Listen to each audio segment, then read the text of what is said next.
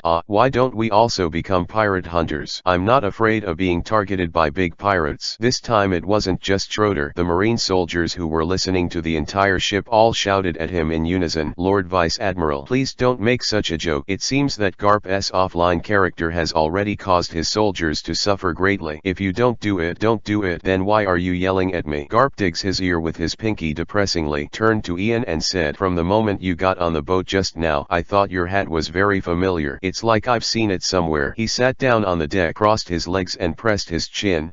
Where did you see it? Let me think about it. After he finished speaking, he ignored Ian, frowning and thinking there. The people in the boat were silent, waiting for him to recall. Ian turned to look around, not knowing how to describe this strange scene. After a while, Garp slapped his palm suddenly. Just when Ian and the marine soldiers on the boat thought he had thought of it, they heard Garp say, I really can't think of it. Forget it, don't think about it, boy. What do you want? Do you want tea? Ian fell headfirst on the deck. When he raised his head, he saw that Garp magically took out a tea set from nowhere and had already started to make tea in a leisurely manner. He came for real. Turning his head, Ian looked at Colonel Schroeder with sympathy on his face. With such a boss, you probably have a hard time, right? Schroeder nodded helplessly. Is there any need to say that? While the two exchanged their eyes in an instant, Garp even took out a plate of pancakes and asked Ian, by the way, do you eat pancakes? I like pancakes the most. Looking at Garp's expression of wanting someone to drink tea and eat pancakes with him, Ian really didn't know how to refuse, so he had to sit down and drink tea with Garp. Was at the Shimatsuki village Ixen dojo. Ian often drank tea with Master Kazuhiro. However, Master Kazuhiro is more traditional and his tea ceremony sometimes has more rules. Unlike Garp, just take a teacup and brew it and it's done. But I don't know why, but Ian felt more comfortable drinking Garp's tea instead. This is not because Garp's tea is good. Even though his personality is offline, Ian still thinks this old man is very kind. Although he is the Vice Admiral of Marine's headquarters in front of him, he has never thought about maintaining a relationship. Marine Vice Admiral's Majesty, but like an old man next door, did not make Ian feel restrained. In other words, it is close to the people. Yes, this may be Garp's unique style. Drinking tea, Ian saw that Garp actually folded his arms again and started to meditate. He didn't know what he thought and he couldn't ask, so he could only continue drinking silently. Anyway, after staying at sea for a long time, he was also thirsty. Then after a while, Garp spoke. He touched his chin and asked Ian, boy, did you just say you were a pirate hunter? Ian nodded and said, yes, didn't you just say it? If you can kill such a big sea beast, you must be very strong, right? Garp said so, suddenly pointed at Ian, turned to Schroeder beside him, and said, beat him. Ian just took a sip of tea, and when he heard this, he sprayed Garp's face directly, and said in surprise, what did you say? However, before Ian could recover from his surprise, Schroeder on the side had already rushed over. He kicked sideways and kicked Ian's face with his swift foot strength. Boom! Ian was directly kicked out by this kick and hit the bulkhead of the warship, causing cracks to appear in the bulkhead of the ship. It can be seen how powerful this kick is. Getting up, Ian only felt that the left side of his face was numb and there was a bloody smell in his mouth. Maybe he was bleeding. He looked at Schroeder with a gloomy look on his face, completely unaware that Schroeder would start when he said he would do it. Don't look at Garp's soldiers who often complain about Garp's offline character, but in fact they respect Garp Vice Admiral very much. As soon as Garp's order is heard, Ian is still drinking tea with Garp as a guest a second ago. Schroeder moved his hand without hesitation at all. After seeing Ian get up, Schroeder continued to rush towards Ian. Ian took out the long knife behind him and went up to meet Schroeder. Although he didn't know why Garp ordered people to beat him, it was not Ian's style to be beaten without fighting back. In the passive exploration of the Evil Eye Master's skills, the aura on the old man Garp exudes a rich crimson. At first glance, he can't win it. Although Schroeder is also red, the color of the aura is different. It was a lot lighter, and Ian also wanted to test the level of this kind of enemy that threatened him, so as soon as he came up, he burst out with his maximum speed. In just a moment, the two of them rushed to the distance where they could make a shot. Ian slammed the blade and slashed 7 knives towards Schroeder in an instant, and Schroeder suddenly saw the power of Ian's move. His body suddenly stopped, his fists clenched, and he stood on the spot. Iron block. With Schroeder's roar, Ian's knife also slashed on Schroeder. After all, this is the marine ship. If Ian kills Schroeder, he will not be able to leave, so Ian uses the blade was cut, and he did not strike at Schroeder's vital point. However, after his knife slashed at Schroeder, there was a tinkling sound, accompanied by a shock of strength, and there was no feeling of hitting the human body at all. When I turned around, I found that Schroeder had nothing to do except his clothes were chopped up a bit. Ahahaha. Garp wiped off the tea sprayed on his face at this time, and couldn't help laughing again. Boy, don't underestimate Schroeder. He is my direct intelligence officer. Colonel from the headquarters of CP5. You better be careful when you fight him. Iron nuggets. Marine Rokushiki. Ian looked at Schroeder in surprise. The sound of metal colliding just now. Could the iron blocks in this Rokushiki really make the body look like steel? Chapter 43 Garp's Conditions. So-called Rokushiki is a general fighting technique spread in marine, which are iron block, kami, moon step, rankyaku / tempest kick, shigen, finger pistol, skill, and 6 types of shaving. Beyond the limits of the human body, unbelievably powerful combat power is exerted. Be precise, the Rokushiki fighting technique should be regarded as a substitute mainly for those school-level officers in Marine who cannot awaken Haki, or for intelligence personnel from CP0 to CP9, and Marine officers above the general level almost always use Haki. This Rokushiki fighting technique is not very useful for them, and what Colonel Schroeder just used is the iron block in Rokushiki. It is a powerful defensive fighting technique that can control the muscles of the whole body to make the body as hard as iron, and it is difficult for bullets or swords to break through this defensive effect. Although Ian's slash and 7 knives just now were blocked, he was not too surprised because he didn't use any thought additions at all. Because of the fusion of experimental skills, Ian used up all his psychic energy, but he slept on the boat for more than an hour, and he recovered a little at this time. Although not much, he can still use Flash or Evil King Flame killing sword skill. The speed is good. Schroeder looked at his clothes that had been cut out and praised the strength is enough, but it's a little bit worse to deal with me. Ian didn't speak, just faced him with a knife. He planned to wait for Schroeder to attack. Shave. The next second, Schroeder's figure disappeared in place. The principle of this move is to step on the ground more than 10 times at an extremely fast frequency and exchange for an explosive speed with a powerful reaction force, making Schroeder seem to have disappeared. Ian Vivi was startled, but fortunately his reaction was fast enough. He immediately sensed Schroeder's moving direction and the horizontal knife blocked to his side and rear. Schroeder appeared there and pointed a finger at Ian. Shigen finger pistol. This finger touched Ian's blade and a powerful force erupted at his fingertips. Ian only felt a huge force coming from the blade, which made his hands numb, but Ian still clenched his teeth and lifted the blade up to release the force, and then took advantage of the momentary opportunity to successfully block to directly launch a flash at Schroeder. With a slash of the sword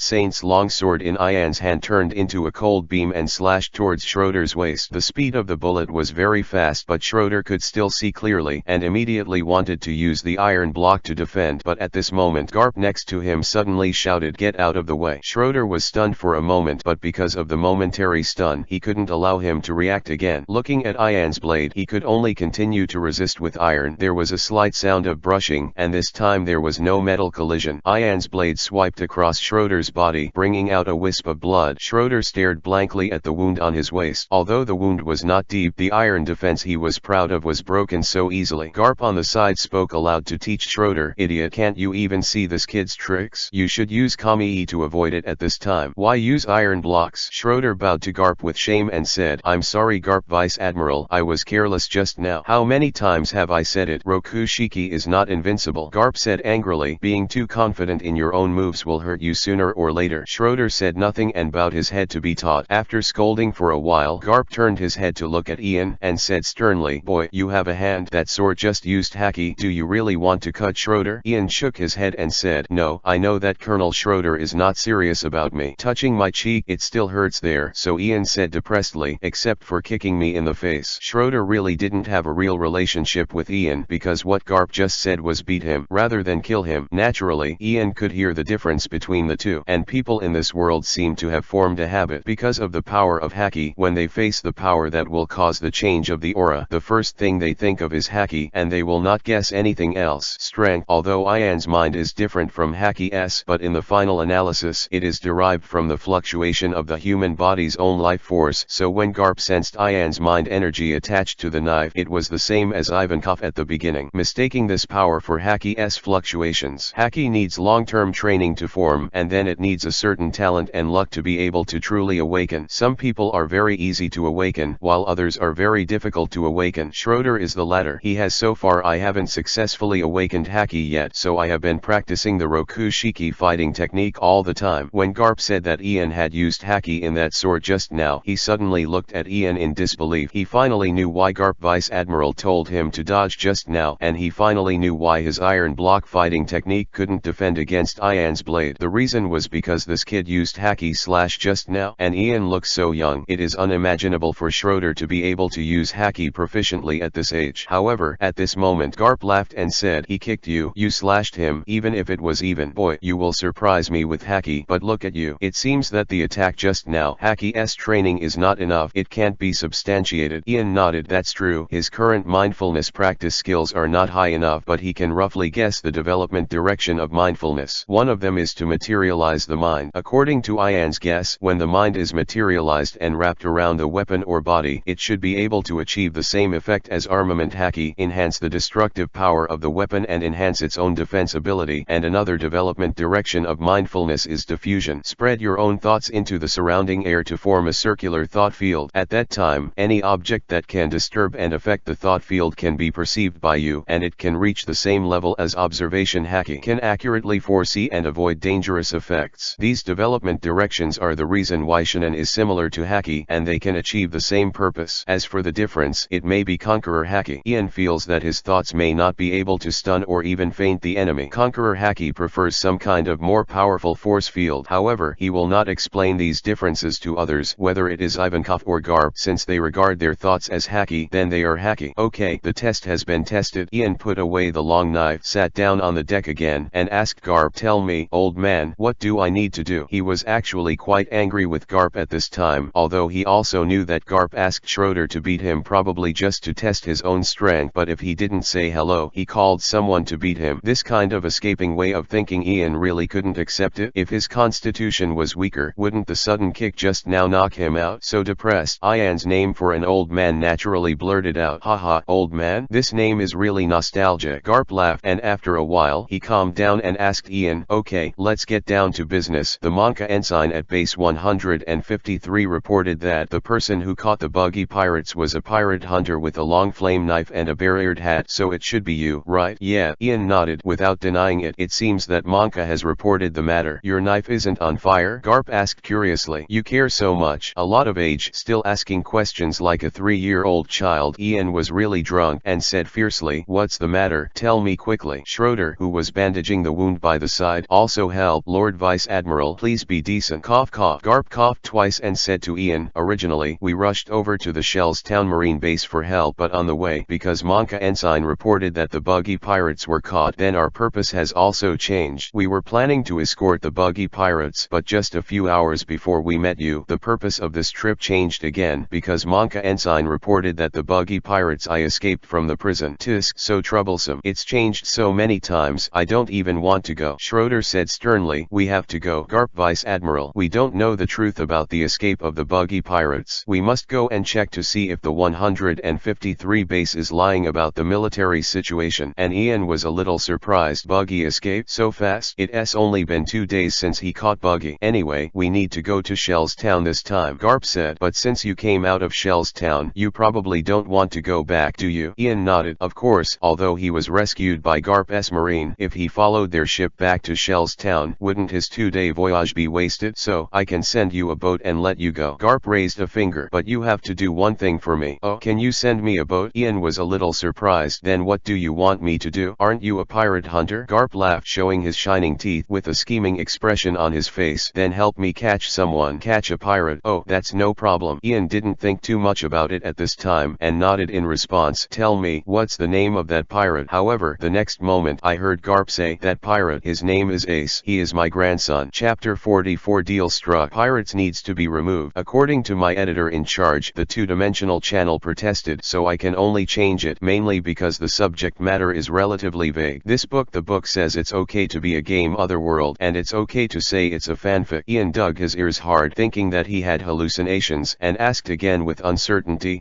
"What did you say just now?" Garp raised the cup and took a sip of tea. "You heard right. The pirate I want you to catch is my grandson, a kid named Ace." Ian looked left and right at the Marine soldiers around. "Is it really appropriate for you to say this in public, old man? Don't look at it. It's no big deal." Garp saw Ian's concern and laughed. "They are my subordinates. What can they do if they know?" This is indeed what Ian wants to do wrong. Garp's character is like this. He is not afraid to say about his grandson going to sea as a pirate, even in front of Marine Marshal Sengoku. What he dares to say is only about Ace. Garp's true identity has been concealed. Seeing that Schroeder and the Marine soldiers next to him were all accustomed to their expressions, Ian didn't care so much, and just asked curiously, "You are Marine. Why don't you go and catch him yourself? This outsider is coming to arrest." As soon as he mentioned this, Garp suddenly became a little exasperated and shouted, "Do you think I don't want to take him back as Marine? But that stinky boy is so determined. I heard that he just went out to sea some time ago, and he was established." "What's the Spade Pirates? Tell me, what's the name?" Ian is speechless. What is the name that gets in your way? But listening to Garp's tone, Ace just went to sea some time ago, so so Ian secretly started to calculate. Zoro is now 16 years old. This guy is 2 years older than Luffy. Then Luffy is now 14 years old. Ace is 3 years older than Luffy. Then this year happens to be 17 years old. And this time is indeed right. It's just that even Ian himself didn't expect that his time to go to sea was about the same as Ace. Ace, Luffy's brother, went to sea this year, and Ian, Zoro's senior brother, also went to sea this year. This year is really a good day. Shouldn't it be renamed the year of brothers going to sea? At this time, Garp looked at Ian and continued, if I catch him back to be Marine, he will definitely not be convinced, but you are different. You are about the same age as him. As long as you defeat him, arrest him, let him. He saw how difficult it is to be a pirate, and maybe he will change his mind at that time. Ian stared blankly at Garp with his mouth wide open, and said in his heart, okay, your old man's reason is really good and powerful, very unreliable, you know. Are you sure that if you let me catch him, he will change his mind? Ian asked back, if I catch him, I definitely can't hand it over to other Marines, but to you. When he sees you, I'm afraid you'll know right away that this is your idea. Isn't that a gangster? Garp picked his nostrils nonchalantly. If it's not enough to catch him once, then catch him dozens of times. If he catches too many times, he will always get tired of being a pirate. Ian snorted again and looked at Garp dumbfoundedly. What did you say? Dozens of arrests? Together you intend him not to yield, so you're going to let him go? Garp burst out laughing. No way. Who made me his grandfather? There's no way he's actually going to be thrown into jail, right? Sure enough, although he said that he wanted to catch Ace, Garp also loved Ace, his grandson who was not related by blood, and tried his best to reverse Ace's fate even at the cost of with the help of an outsider. Such feelings made Ian feel a little envious. But envy is envy. But this deal is impossible, so he shook his head and said, catch dozens of times? You are teasing me, old man. Not to mention hard work. There is no bounty, just a small boat, so low pay. I'm not worth it. Ah, when you say that, it seems like a small boat is indeed missing. Garp was stunned, rubbing his chin and thinking, then what do you want? Money, Ian said succinctly. But I don't have any money either. Garp spread his hands. Well, since you are a pirate hunter, how about I give you a pair of sea stone handcuffs? You can easily catch those with devil fruit abilities in the future, and don't be afraid to escape. Ian's eyes lit up. Hey, sea stone handcuffs? This is good stuff. Sea stone is a very peculiar stone, or a mineral, which only exists in a certain sea area on the Great Route. Sea stone can be said to be the solid form of the sea, which can emit a kind of energy wave similar to the sea. As a result, the abilities of those with devil fruit abilities cannot be used. Due to the particularity of the sea stone, Marines strictly supervised the stone and used it to make prisons or handcuffs to deal with those pirates with devil fruit abilities. In fact, it can't be regarded as supervision because sea stone is not a directly finished mineral. It exists in various volcanic rock formations on the seabed. The extraction method is only mastered by the Marine Science Department, so basically only Marine can use it. The refined sea stone is extremely hard and cannot be destroyed by ordinary means of attack, so under normal circumstances, it is handcuffed by sea stone and can only be opened by finding a way to get the key. Ian knew the existence of this kind of thing, so when he caught Buggy, he asked Monka if he had sea stone handcuffs, but the base 153 was too small, and it was in East Blue, a sea area where there were few devil fruit capable people, so the base is not equipped with sea stone handcuffs. Otherwise, how could the Buggy guy escape so easily? Before Ian could speak, Colonel Schroeder, who was next to him, spoke first and said to Garp with some concern, Lord Vice Admiral, how can sea stone handcuffs be given away? The supervision is so strict. How will you explain to the headquarters? Garp glared at him and said, what's the matter? Don't listen to their nonsense. Strict supervision? That guy Crocodile asked the government for it, and he didn't give him a lot in the end. Heard another familiar name, Crocodile. Shishibukai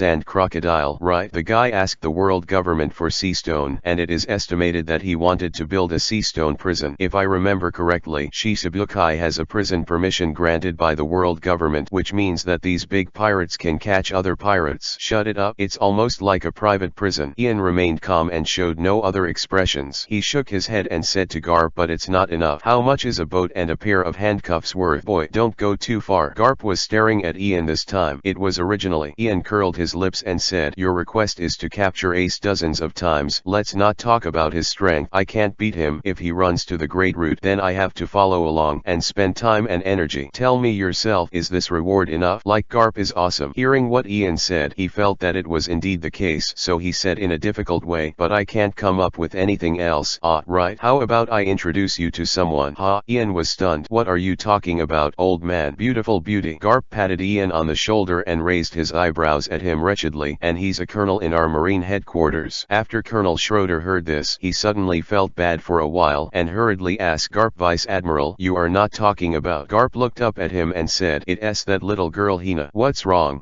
Colonel Schroeder and the other Marine soldiers all shouted in unison and said fiercely to Garp, please don't make such a joke. All the Marines on the ship are indignant at this point. Lord Garp, Vice Admiral, you've gone too far with this joke. Even wanting to introduce the goddess in our minds to this kid as a target. You old man is confused. Ian also looked at Garp with a cold sweat. This old man's name sounds like a homonym of reliable. How can he speak and do things so unreliably? Ian naturally knows who Hina is. As soon as the name is mentioned, the image of a big sister with long pink hair, wearing sunglasses and a cigarette in her mouth immediately appears in his mind. But if I remember correctly, this temperament, the proud and proud sister, you can be said to be the object of admiration and admiration for all men of the same age group in the Marine headquarters. In order for me to catch Ace, you even threw this Marine goddess out? Aren't you afraid that all the soldiers in Marine headquarters will rebel? Seeing Garp's dazed expression, Ian knew that the old man didn't even know what mistake he made. Seeing that Marine on the boat was very likely to look at him with anger, Ian quickly changed the subject and said, forget it, let's talk about it later. I have a proposal. How about you see it? Okay, you say it. Garp crossed his arms and said, anyway, as long as you don't need money, you can talk about anything. Cough cough. Ian was choked by the sentence, and then he said after a while, catch Ace dozens of times? That is impossible, and I don't know where he is now, but I can promise you, as long as I meet him in the future, I will try to catch him as much as possible. This time the boat and sea stone handcuffs are the reward for the first entrustment. If I catch him again in the future and send it to you, let's move on to the question of compensation. What do you think? That is to say, you will get paid once for one catch, right? Garp rubbed his chin and pondered. It can be, but let's talk about it first. The reward can only be what I can get. Deal? Ian gestured to Garp with a hand out. Garp also Isho stretched out his big hand and shook it with Ian. Chapter 45 Logetown. A small boat was put down from the warship and landed on the sea. Soon after, the small boat moved, running in the opposite direction of the warship and heading forward. Warship. Garp, wearing his dog hat, folded his arms and watched the boat go away. Colonel Schroeder was standing beside him, watching with him, and after a while he whispered to Garp,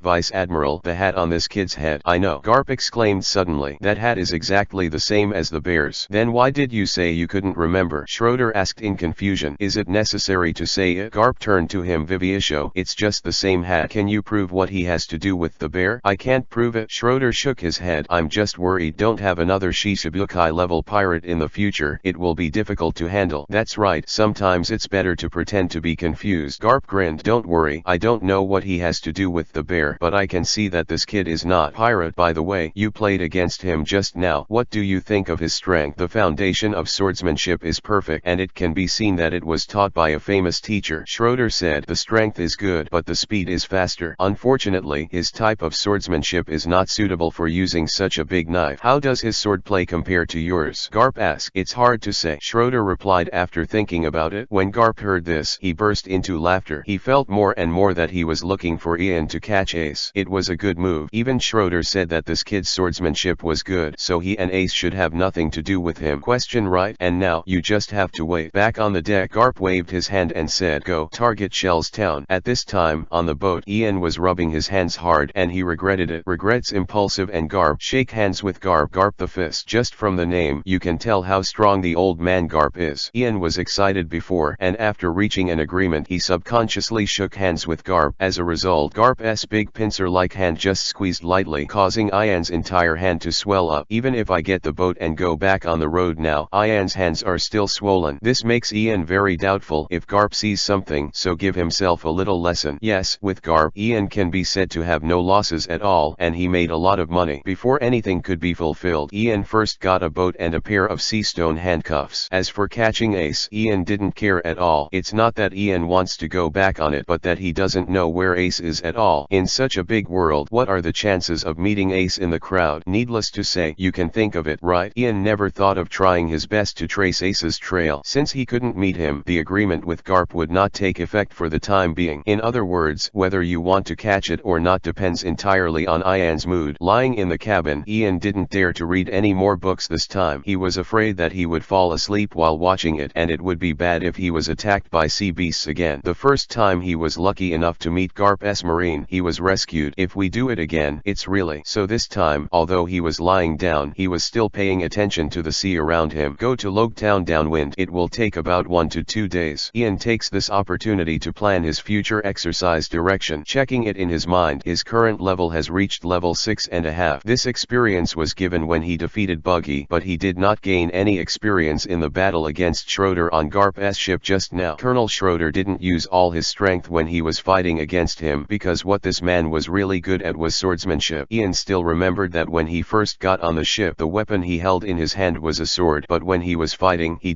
haven't used it at all. Although he didn't give any experience, Ian had some experience because he found that fighting technique was his current flaw. Although Ian's current speed and strength are not weak with the help of the bonus effect of cards, and Ian has also carried out training in strength and speed, but these trainings are not formalized and systematic, and they are not quite the same. The real fighting technique is like a bodybuilder. Although he looks muscular, he doesn't necessarily know martial arts, right? Learning the fighting technique are obvious. It can make Ian's ability to resist blows stronger, and the powerful fighting technique will also affect these abilities of swordsmanship, which will make Ian's sword strike faster and more swiftly. Thinking of this, Ian immediately understood that the reason why he couldn't advance to a higher level after his basic swordsmanship skills were full was probably because of the problem of fighting technique. Then the practice of fighting technique must be put on the exercise schedule. It's just that Ian doesn't have a good fighting technique right now. Marine Rokushiki is good, but someone has to teach it. Maybe catch Ace once and send it to old Garp so he can teach him. Ian pondered, if it was Garp, his fighting technique should be very powerful, right? In addition, there is also the card system. The next card slot is unlocked at level 10. Ian will be able to equip a new card at that time. If you can draw someone who is good at fighting technique characters, I wonder if I can start my basic fighting technique training after the equipment is installed. Don't forget, that's how the basic training skills came. Thinking of spending money to recharge and draw cards again, Ian felt that this pit was just one after another, and he didn't know what kind of cards he could draw after receiving the 7 million bounty for catching Buggy. If you don't draw a card with the fighting technique skill, doesn't it mean that you have to keep drawing? Ian suddenly thought of a sentence: don't use your time to challenge the pocket money of the rich second generation. But looking at it now, even if he is a rich second generation, he may not be able to fill the black hole of the system. Therefore, Ian feels that people still have to rely on themselves, and the fusion and self-created sword moves should be accelerated. So in the following time, every time Ian waited until Nian Neng recovered a little, he started to use the Evil King's Flame to kill the fist, and attacked with air on the boat to exercise his Nian cultivation skills. He wanted to practice Nian cultivation as soon as possible. The skill has broken through to the advanced level, and perhaps at that time, his own flame flashing tricks will be able to be used. Yes, Flash. This is the name that Ian called for his own sword. He used the Evil King Yan killing sword to strike a flash. Isn't that Yan Flash? As for the more powerful sword moves such as 1 sword and 7 flashes in the future, it will be called Yan Chi Flash, and 8 swords will be called Yan 8 Flash. As for the more powerful, after reaching the level of feiting swords more than a dozen times at a time, it doesn't sound good to be called Yan's dozen flashes, so let's call it Yan Luen Flash. Silently gave 32 likes to his own naming level, and Ian was a little proud of himself. After 2 days of sailing, nothing went wrong at last, except for the slightly stronger sea wind and waves. Ian arrived at the island where Logtown is located without incident. When he saw the land on the sea level from a distance, Ian already thought that Logtown should be very big, but when he actually landed, Ian realized that it was bigger than he thought. On the dock of Logtown, there are many ships, no less than 1,000 large and small. These docked ships include not only fishing boats, commercial ships, cruise ships, but also marine warships. If you are in a remote corner, you can even saw some big ships with black flags. Needless to say, those should be pirate ships. At first, Ian still felt a little strange. Is it really okay for these pirate ships to stop at the port so grandly? But after he got ashore, he realized that Logtown was even more prosperous than he imagined. Can't say town. In fact, Logtown is almost the size of a small city. The wide streets are full of shops and signboards. In the bustling crowd, you can see sexy beauties in fashionable dresses at any time, twisting beautiful bags, lingering in every store that sells famous brands, and then picking out the goods and asking the handsome man beside them to give money. It feels like a modern metropolis. How could such a bustling city refuse pirates? You know, pirates are a good group of consumers. They also need supplies. They need to relax and have fun, and compared to ordinary people, pirates spend more money. This also led to Logtown not rejecting the entry of pirates. Anyway, this used to be the place where 1P/King of Pirates Gold Roger was executed. This town of beginning and is also a great deterrent to pirates. Yes, at the same time Logetown also has the largest marine base in East Blue, so naturally they are not afraid of robbery by the pirates. Whoa! Ian entered Logetown. He couldn't help but feel a sense of intimacy. Compared with Shimatsuki village, he was more accustomed to this lively city life. Of course, if you want to live in such a place, you must first have money, and Ian has money, but it's only on paper, and it hasn't been fulfilled. So Ian stopped a passerby and asked him about it, the orientation of marine base, and then look at it all the way, heading towards the base. Chapter 46 Touchy and Nosy. Ah, that sister has such beautiful long legs. I guess it's very suitable for wearing net-like stockings. Wow, this sister is so hot, you can see half of her breasts from the side. Huh? There are a lot of people in this restaurant, and it looks delicious. Do you want to come and eat when you get the money? Oh, what kind of fish does the uncle who sells fish sell? It looks so strange. It's actually an elephant's trunk. Walking on the streets of Logetown, Ian looked around but felt that he couldn't see enough. Here are two worlds that are completely opposite to the peaceful Shimatsuki village. It can be said that Ian has been in this world for so many years. Seeing so many people on a street, I unconsciously get excited. He not only looked at the beauties on the street but also looked at all kinds of strange things. Anyway, Marine Base couldn't run away in the town, so he didn't rush over there but just watched Fresh and Strange all the way. What he didn't know was that his performance looked like a douchebag who had never been to the city. When some fashionable men and women passed by him, they couldn't help but look at him and wait until they left. After opening it, he quietly covered his mouth and laughed. Ian naturally heard some, but he didn't bother to pay attention to it. These people who laughed at others were originally a group of superficial people, and Ian didn't have the time to get angry with these people. As he was walking, two people appeared in front of him, a fat man and a skinny man. The fat man was wearing a small leather jacket, and the whole upper body and belly were leaking out, but the skinny man was a mohawk, hair and all kinds of shiny pendants all over the body. Both of them are armed, each carrying a machete, and at a glance, they know that they are not good people. When they were approaching, the two of them walked crookedly, causing passers-by to quickly get out of the way when they saw them, for fear of getting into trouble. Of course, Ian also saw these two people, but he didn't care much. His going route was originally staggered from these two people. However, what I didn't expect was that when the fat man and the thin man were about to walk in front of Ian, the fat guy suddenly took a step in Ian's direction and slammed Ian with his shoulder very bluntly. Ian felt that something was wrong when the fat man slammed into him, so he followed his shoulder and collided with the fat man. The fat man looked at the stocky and burly body, but he didn't know that he didn't bump into it. Ah, how did you walk? Without waiting for Ian to speak, the other thin man spoke first and said to Ian with an excited expression, "Look at you, you have bruised my friend. No, you have to lose money." As he said, the thin man was strange, and he thought to himself how the fat guy acted so hard, and he felt like a real thing just now. How did he know that Fatty was really knocked over, not acting at all? Ian looked at these two guys speechlessly, thinking what was going on. Just came to Logetown and met someone who touched porcelain. He wanted to ignore the two and just left the matter, but he didn't expect that as soon as Ian raised his leg, the thin man suddenly grabbed Ian's shoulders and screamed, "Come here." Guy wants to run away when he hits someone. As he shouted, passers-by all around hurriedly ran away, revealing a large open space. The residents of Logetown had become accustomed to it and knew that this was a disturbance. In order not to be affected, it was best to avoid it. It is said that the shouting of the thin man should not be called, but the strange place is here. The passers-by gave way, but a large group of people ran out from the corners of the street, and everyone they all held weapons, and as soon as they came up they stood with the fat man and the thin man, and surrounded Ian in the middle. "What's the matter?" Among the people who just ran out, a big man with a mustache pretended to say, "How can you escape if you hurt someone?" "That's right, it's up to you to make compensation," others echoed. Seeing this group of people trying so hard to interpret the onlookers who are brave and righteous, but the acting skills are not in place, Ian finds it a bit funny. He finally knows that he has not only encountered a touch of porcelain, but also encountered a gang crime. In fact, when Ian first went ashore, he vaguely felt as if someone was following him. At that time, he thought that the person following him might be a sheriff in the town, and he didn't care. After all, he was carrying a weapon. Those sheriffs were afraid of the pirates who came ashore, so it was normal to monitor them. But when the group of people in front of them appeared, Ian realized that he wanted to go wrong. The people who followed were not the sheriffs in the town, but the gang porcelain guy. I don't know if these people are local gangsters in Logetown, or if they are pirates from a certain pirate group. Ian is just curious, why are these people not staring at them, but staring at themselves? No matter how you look at it, you don't look like a rich man, do you? Just when Ian was still puzzled, he heard the skinny man say, "If you want to leave if you hurt someone, how can it be so cheap. I think your knife is pretty good, so I'll keep it as my friend's medical bill. Ian felt so surprised. It turned out to be the long knife he was carrying on his back. Are you saying that this knife is worth a lot of money? What Ian doesn't know is that these guys who touch porcelain don't have much eyesight to see people, but their eyesight to see things is first class. The style of Ian's long knife is commonly used by people in this world. The weapons are completely different, have a strange aesthetic feeling, and just in terms of the texture of the blade, it is indeed a good knife. If you want to make a comparison, this long knife is at least a good and fast knife level, and the starting price is million Bailey to calculate. A boy who looks 17 or 18, but he is carrying a weapon worth millions of Baileys on his back, and he looks like he has never seen the world. He looks around on the street and is curious about everything, and is a ghost. Ian is not a fool. When he heard the other party's idea of hitting him with a weapon, he immediately understood, and he couldn't help sighing to himself. This is how a lively city is. Compared to the quiet life in Shimatsuki village, this kind of thing is really annoying. So, he lowered the brim of his hat, raised his head and looked at the group of people, his eyes hidden in the shadow of the hat, and said coldly, "Little bastard, get out and cool off." As soon as these words were said, the group of people surrounding Ian were stunned for a while. In their opinion, this unseen bastard in front of him should be panicked when he encounters such a thing, right? There are so many people on your side who are a little more acquainted. Why don't you obediently keep the weapon in order to escape? There's something wrong with this script. Why is this kid talking mad? At this time, the fat man who was knocked over by Ian's shoulder just now grinned and said, "Be careful, this kid is so strong. Hey, it hurts me so much." Humph, what's up with the strength? After the thin man reacted, he said disdainfully, "I don't believe he can beat 20 or 30 of us alone." The bearded man seemed to be impatient with acting, and said directly to Ian, "Boy, hand over your weapons and forget about it. Otherwise, we will beat you to death. If you can't touch porcelain, is it changed to Ming grab?" Ian couldn't help but feel pity for the IQ of this group of people. There are always people who think that the more people there are, the more powerful they must be. These guys are simply unpopular gangsters, and it is a waste of time to entangle with them, so I am too lazy to talk nonsense with them. Ian directly draws his knife and prepares to cut people. However, at this moment, a voice suddenly sounded from behind saying, "So many people bully one person, we can't stand it anymore. Joseph, what do you think?" Then another voice answered, "Of course you can't turn a blind eye to this kind of evil. Do you think it's Johnny? Does anyone dare to mind their own business?" The group of people who touched the porcelain immediately turned their heads and looked over. The same is true for Ian. Although these little gangsters are not a problem for him, but in this case, passers-by are hiding far away, but some people dare to stand up, and they also heard two familiar names. Ian was a little concerned. Looking back, I saw two people standing behind, one on the left wearing cool black sunglasses, a tattoo of the word C on his cheek, holding his right hand horizontally, while his left hand clenched a fist and pestle on his chin. The one on the right is wearing a hood, a cigarette, and a large windbreaker, but his trousers are a pair of large shorts, revealing a pair of thighs full of leg hair. Both of them have long knives on their waists, just one on the left and one on the right. Ian silently looked at the poses of the two people there, thinking that this is not Johnny and Joseph, the basic friends. These two people still look a little immature and young, but the strong pretense is already in place, so that the group of people who touched the porcelain were also frightened by them and looked at them vigilantly. Said, "Who are you? I advise you, it's best to leave it alone." "Who are we?" Humph. Johnny pushed his sunglasses, pulled out the long knife around his waist, pointed at the group and said, "I'm Johnny." "I'm Joseph." Joseph also did the same thing with Johnny and signed himself up. Then the two said together, "We are pirate hunters." Pirate hunter? The group of people who touched the porcelain looked at each other, and then suddenly burst into laughter. "Ha ha, pirate hunter? We are not afraid of the pirate hunter," the bearded man said while laughing, "not to mention a guy like you who has never heard of it." "Hey!" Johnny was anxious and yelled at them, "Don't underestimate us. Although we have just debuted, we are very powerful. Looks like it won't work without giving them a lesson," Joseph said to Johnny. "All right." Johnny nodded. "Just right. Catch these people and make us both famous." After speaking, Johnny even told Ian, "Don't worry, we will help you solve it, but you'd better get out of the way and wait for blood to splash on you, in case you get scared. It's going to be bad." Ian was silent and made a way to come out, and then saw Johnny and Joseph rushing towards the opposite group with knives, and in the screams of passers-by, they were in a ball with each other. After a burst of crackling noises, Johnny and Joseph were soon taken over by the group on the opposite side. Chapter 47 The Man Who Caught the Krieg Pirates. Johnny and Joseph were lying on their backs, their faces were swollen like pigs' heads, and their hands and feet were twitching. The reason is that the two of them rushed up and called, and they were kicked over after a few slashes. It seemed that they felt that the opponent was too weak. With them, they stepped directly on their big feet. Looking at this scene, Ian felt terrible, so he couldn't help covering his face and didn't want to see it again. Originally thought that Johnny and Joseph dared to stand up and help meddle with their business, so they should have two brushes in their hands, so Ian just let a way out for them. If you knew that these two people were so weak they didn't, you should get out of the way. Just fix it yourself. Ian's action of covering his face made Penkai's group misunderstood, thinking that he was too frightened to look at Johnny and Joseph's miserable state, so they laughed more and more arrogantly. At this moment Johnny was still holding up half of his body tremblingly and said to Ian, "But damn, I almost won. Take advantage of this time. Go away." Ian froze for a moment. What do you mean? The two guys, Johnny and Joseph, didn't just come out just to pretend, but really came out to help themselves. Otherwise, how could he still remember to leave quickly at such a time? Haha, want to go? The bearded man burst into laughter, and a group of people surrounded Ian again. Do you think you can go? Obediently hand over your weapons. Ian tilted his head to look at them and asked, "You said just now that the one you are most afraid of is pirate hunters. Are you not pirates?" "No, on the contrary, we are pirates," the thin man said proudly. "Oh, so it is." Ian understood a little and suddenly said, "I thought it was just an ordinary gangster." "So, you should be part of a large pirate group. No wonder you don't thieves hunters in the eyes." "That's right, we are." The thin man wanted to continue talking, but unexpectedly Ian interrupted him by shaking his head. "Unfortunately, I don't have time to listen to your registration numbers." Ian pointed at them with the sword saint's long knife in hand. "Because whether you were afraid of pirate hunters before, from today onwards, it is estimated that you will be afraid." What do you mean?" the thin man said blankly. "It's very simple. I'm also a pirate hunter." After Ian finished speaking, he started directly, and the back of the knife slashed directly on the thin man's shoulder, only to hear a terrible cracking sound, and the bones on the thin man's shoulder were immediately shattered by Ian, and the thin man screamed, immediately fell to his knees. Ian didn't bother to cut with the blade of these pirates who didn't enter the stream. It was a busy city, and it was bloody and unsightly, so he moved his hand directly with the back of the knife. "Go. Kill him." The thin man's tragic state not only did not frighten these pirates, but stimulated their ferocity, and 20 or 30 pirates attacked Ian with weapons in unison. Ian raised the long knife to hold the axe cut by a pirate in front of him. He lifted his leg and kicked him on the chest with a huge force. The pirate was shot out like a cannonball, and it hit him with a bang into the next store. Too weak. These guys really have nothing to do except for a lot of people. If they are alone, I am afraid that even the minions of the Buggy pirates can't compare. Even if they shot together, it has absolutely no effect on Ian's speed and reaction. With a wave of the long knife in his hand, an arc is drawn, and every pirate's wrist is a precise tap. They knocked down the weapons in their hands very casually, and then while they were stunned, the back of the knife in their hands hit their shoulders again. The sound of broken bones sounded continuously, and the people in the circle closest to Ian were all treated the same as the skinny ones, kneeling on the ground one by one, screaming loudly. It may be okay to scream alone, but 7 or 8 people screamed together, which is a bit exaggerated. The remaining pirates were finally frightened and looked at Ian blankly with their weapons. "Gotta keep going." They were stunned, but Ian didn't. He wouldn't let any of these people go. He immediately rushed into the crowd and walked around. When he saw anyone, he slapped the back of the shoulder directly, breaking the shoulder and letting them kneeling on the ground and howling. In just over 10 seconds, the 20 or 30 members of this group of unknown pirates were all brought down. He doesn't even use his skills. It's not worth it to these guys at all. Although the passers-by were hiding far away just now, they were all watching secretly in this direction. When they saw that Ian had killed so many men with fierce faces in a short period of time, they couldn't help it. They were stunned. They thought that the boy with the hat was going to be unlucky. How could they know that suddenly the twists and turns were turned, and it was the boy who won? Dare to love this young man is the one who is hidden. Ian watched everyone lose their ability to resist, so he put the knife back on his back, walked up to Johnny and Joseph, lowered his head and asked them, "Are you alright?" "No, it's alright." Johnny and Joseph stared at Ian blankly for a while, then reacted and hurriedly got up from the ground. Looking at the pirates lying all over the floor screaming, Ian had a headache and didn't know what to do, so he thought about it and asked Johnny and Joseph, "Is there a rope?" "Ah, yes." Johnny and Joseph were stunned for a moment, then quickly replied, "Yes, big brother." After seeing Ian's battle just now, these two guys finally understood that Ian didn't need them to come out and meddle in their business at all. They were many times stronger than them, so they opened their mouths at this time. They called the big brother directly to Ian. Ian also knows the virtues of these two people. As long as they are stronger than them, they can be called big brothers, so there is no accident. Let them tie the pirates with ropes. Johnny and Joseph immediately led the way, and it didn't take long for Ian's orders to be completed. Go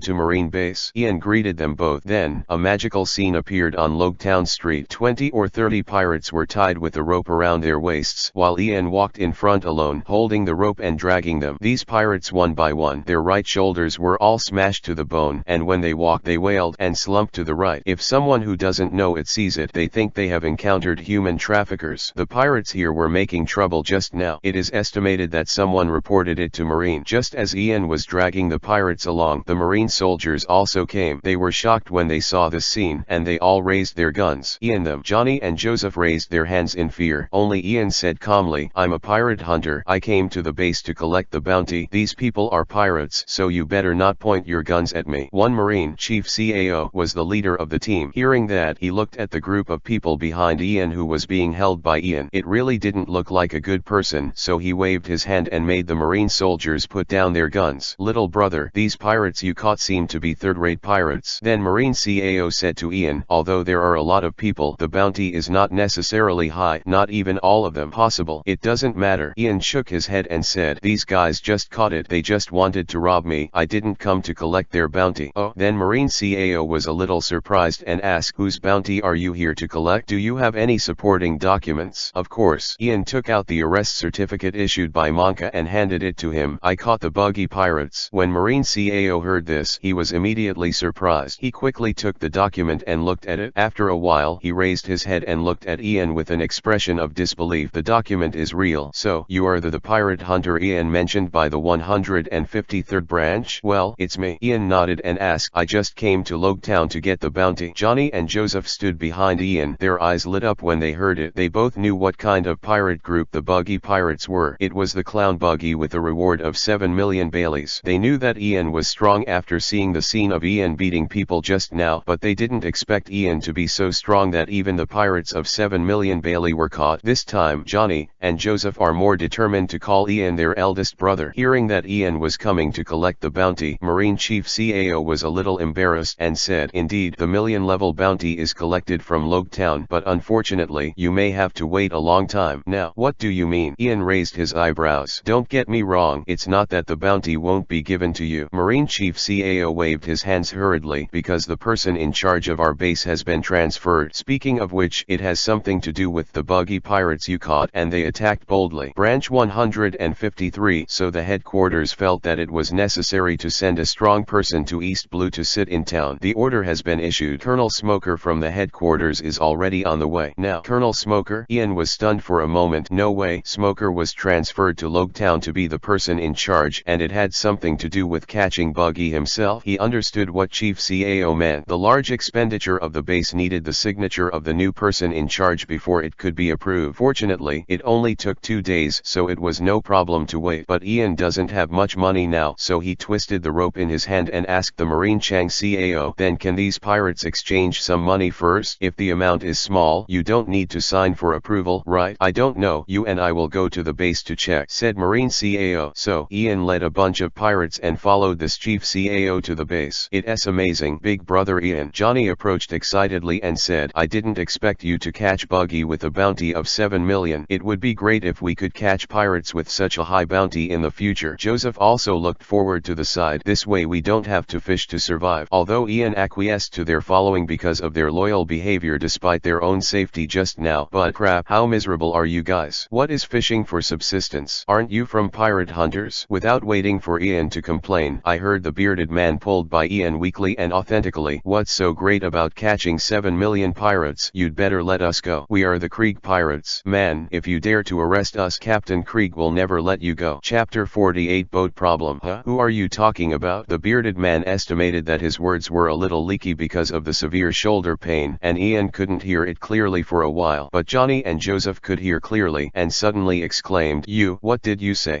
"Krieg pirates?" "That's right." Mustache and a few other pirates laughed horribly. "We have already said that, although we are pirates, we are not afraid of any pirate hunters at all. We are the biggest overlord of East Blue, Krieg Sea Pirates. In East Blue, no pirate hunter dares to beat us." Before he finished speaking, a foot suddenly stretched out from the side and kicked him directly in the face. Puff! Mustache's face crooked, and a tooth spurted out with blood mixed in. This kick was naturally kicked by Ian. In the stunned eyes of everyone, he calmly retracted his foot and said, "Long-winded, didn't you say it? Just get out of here and cool off." Are you crazy?" Another pirate screamed. "It's said that we are members of the Krieg pirates. How dare you do it?" Ian was so angry that he walked over and poked the pirate in the forehead horrid and said, "What about the Krieg pirates? I've told you all I'm a pirate hunter. How dare you say anything in front of me? How dare people slap your ideas? Damn it, are you hitting me in the face?" After finishing speaking, Ian kicked a bunch of pirates directly, and he was most troubled by things like moving backers. Marine soldiers in front turned their heads and looked stupidly at Ian hitting and kicking a group of pirates. Seeing this scene, they finally believed that it was a boy who looked only 17 or 18 years old who caught this big gang of pirates. Marine soldiers shrank their necks in fear for Ian's violent temper. In the end, it was Johnny and Joseph who held Ian. Johnny took out a stack of bounties, turned it over to Ian, and said, "Brother Ian, listen to me first. The Krieg pirates are not the Buggy.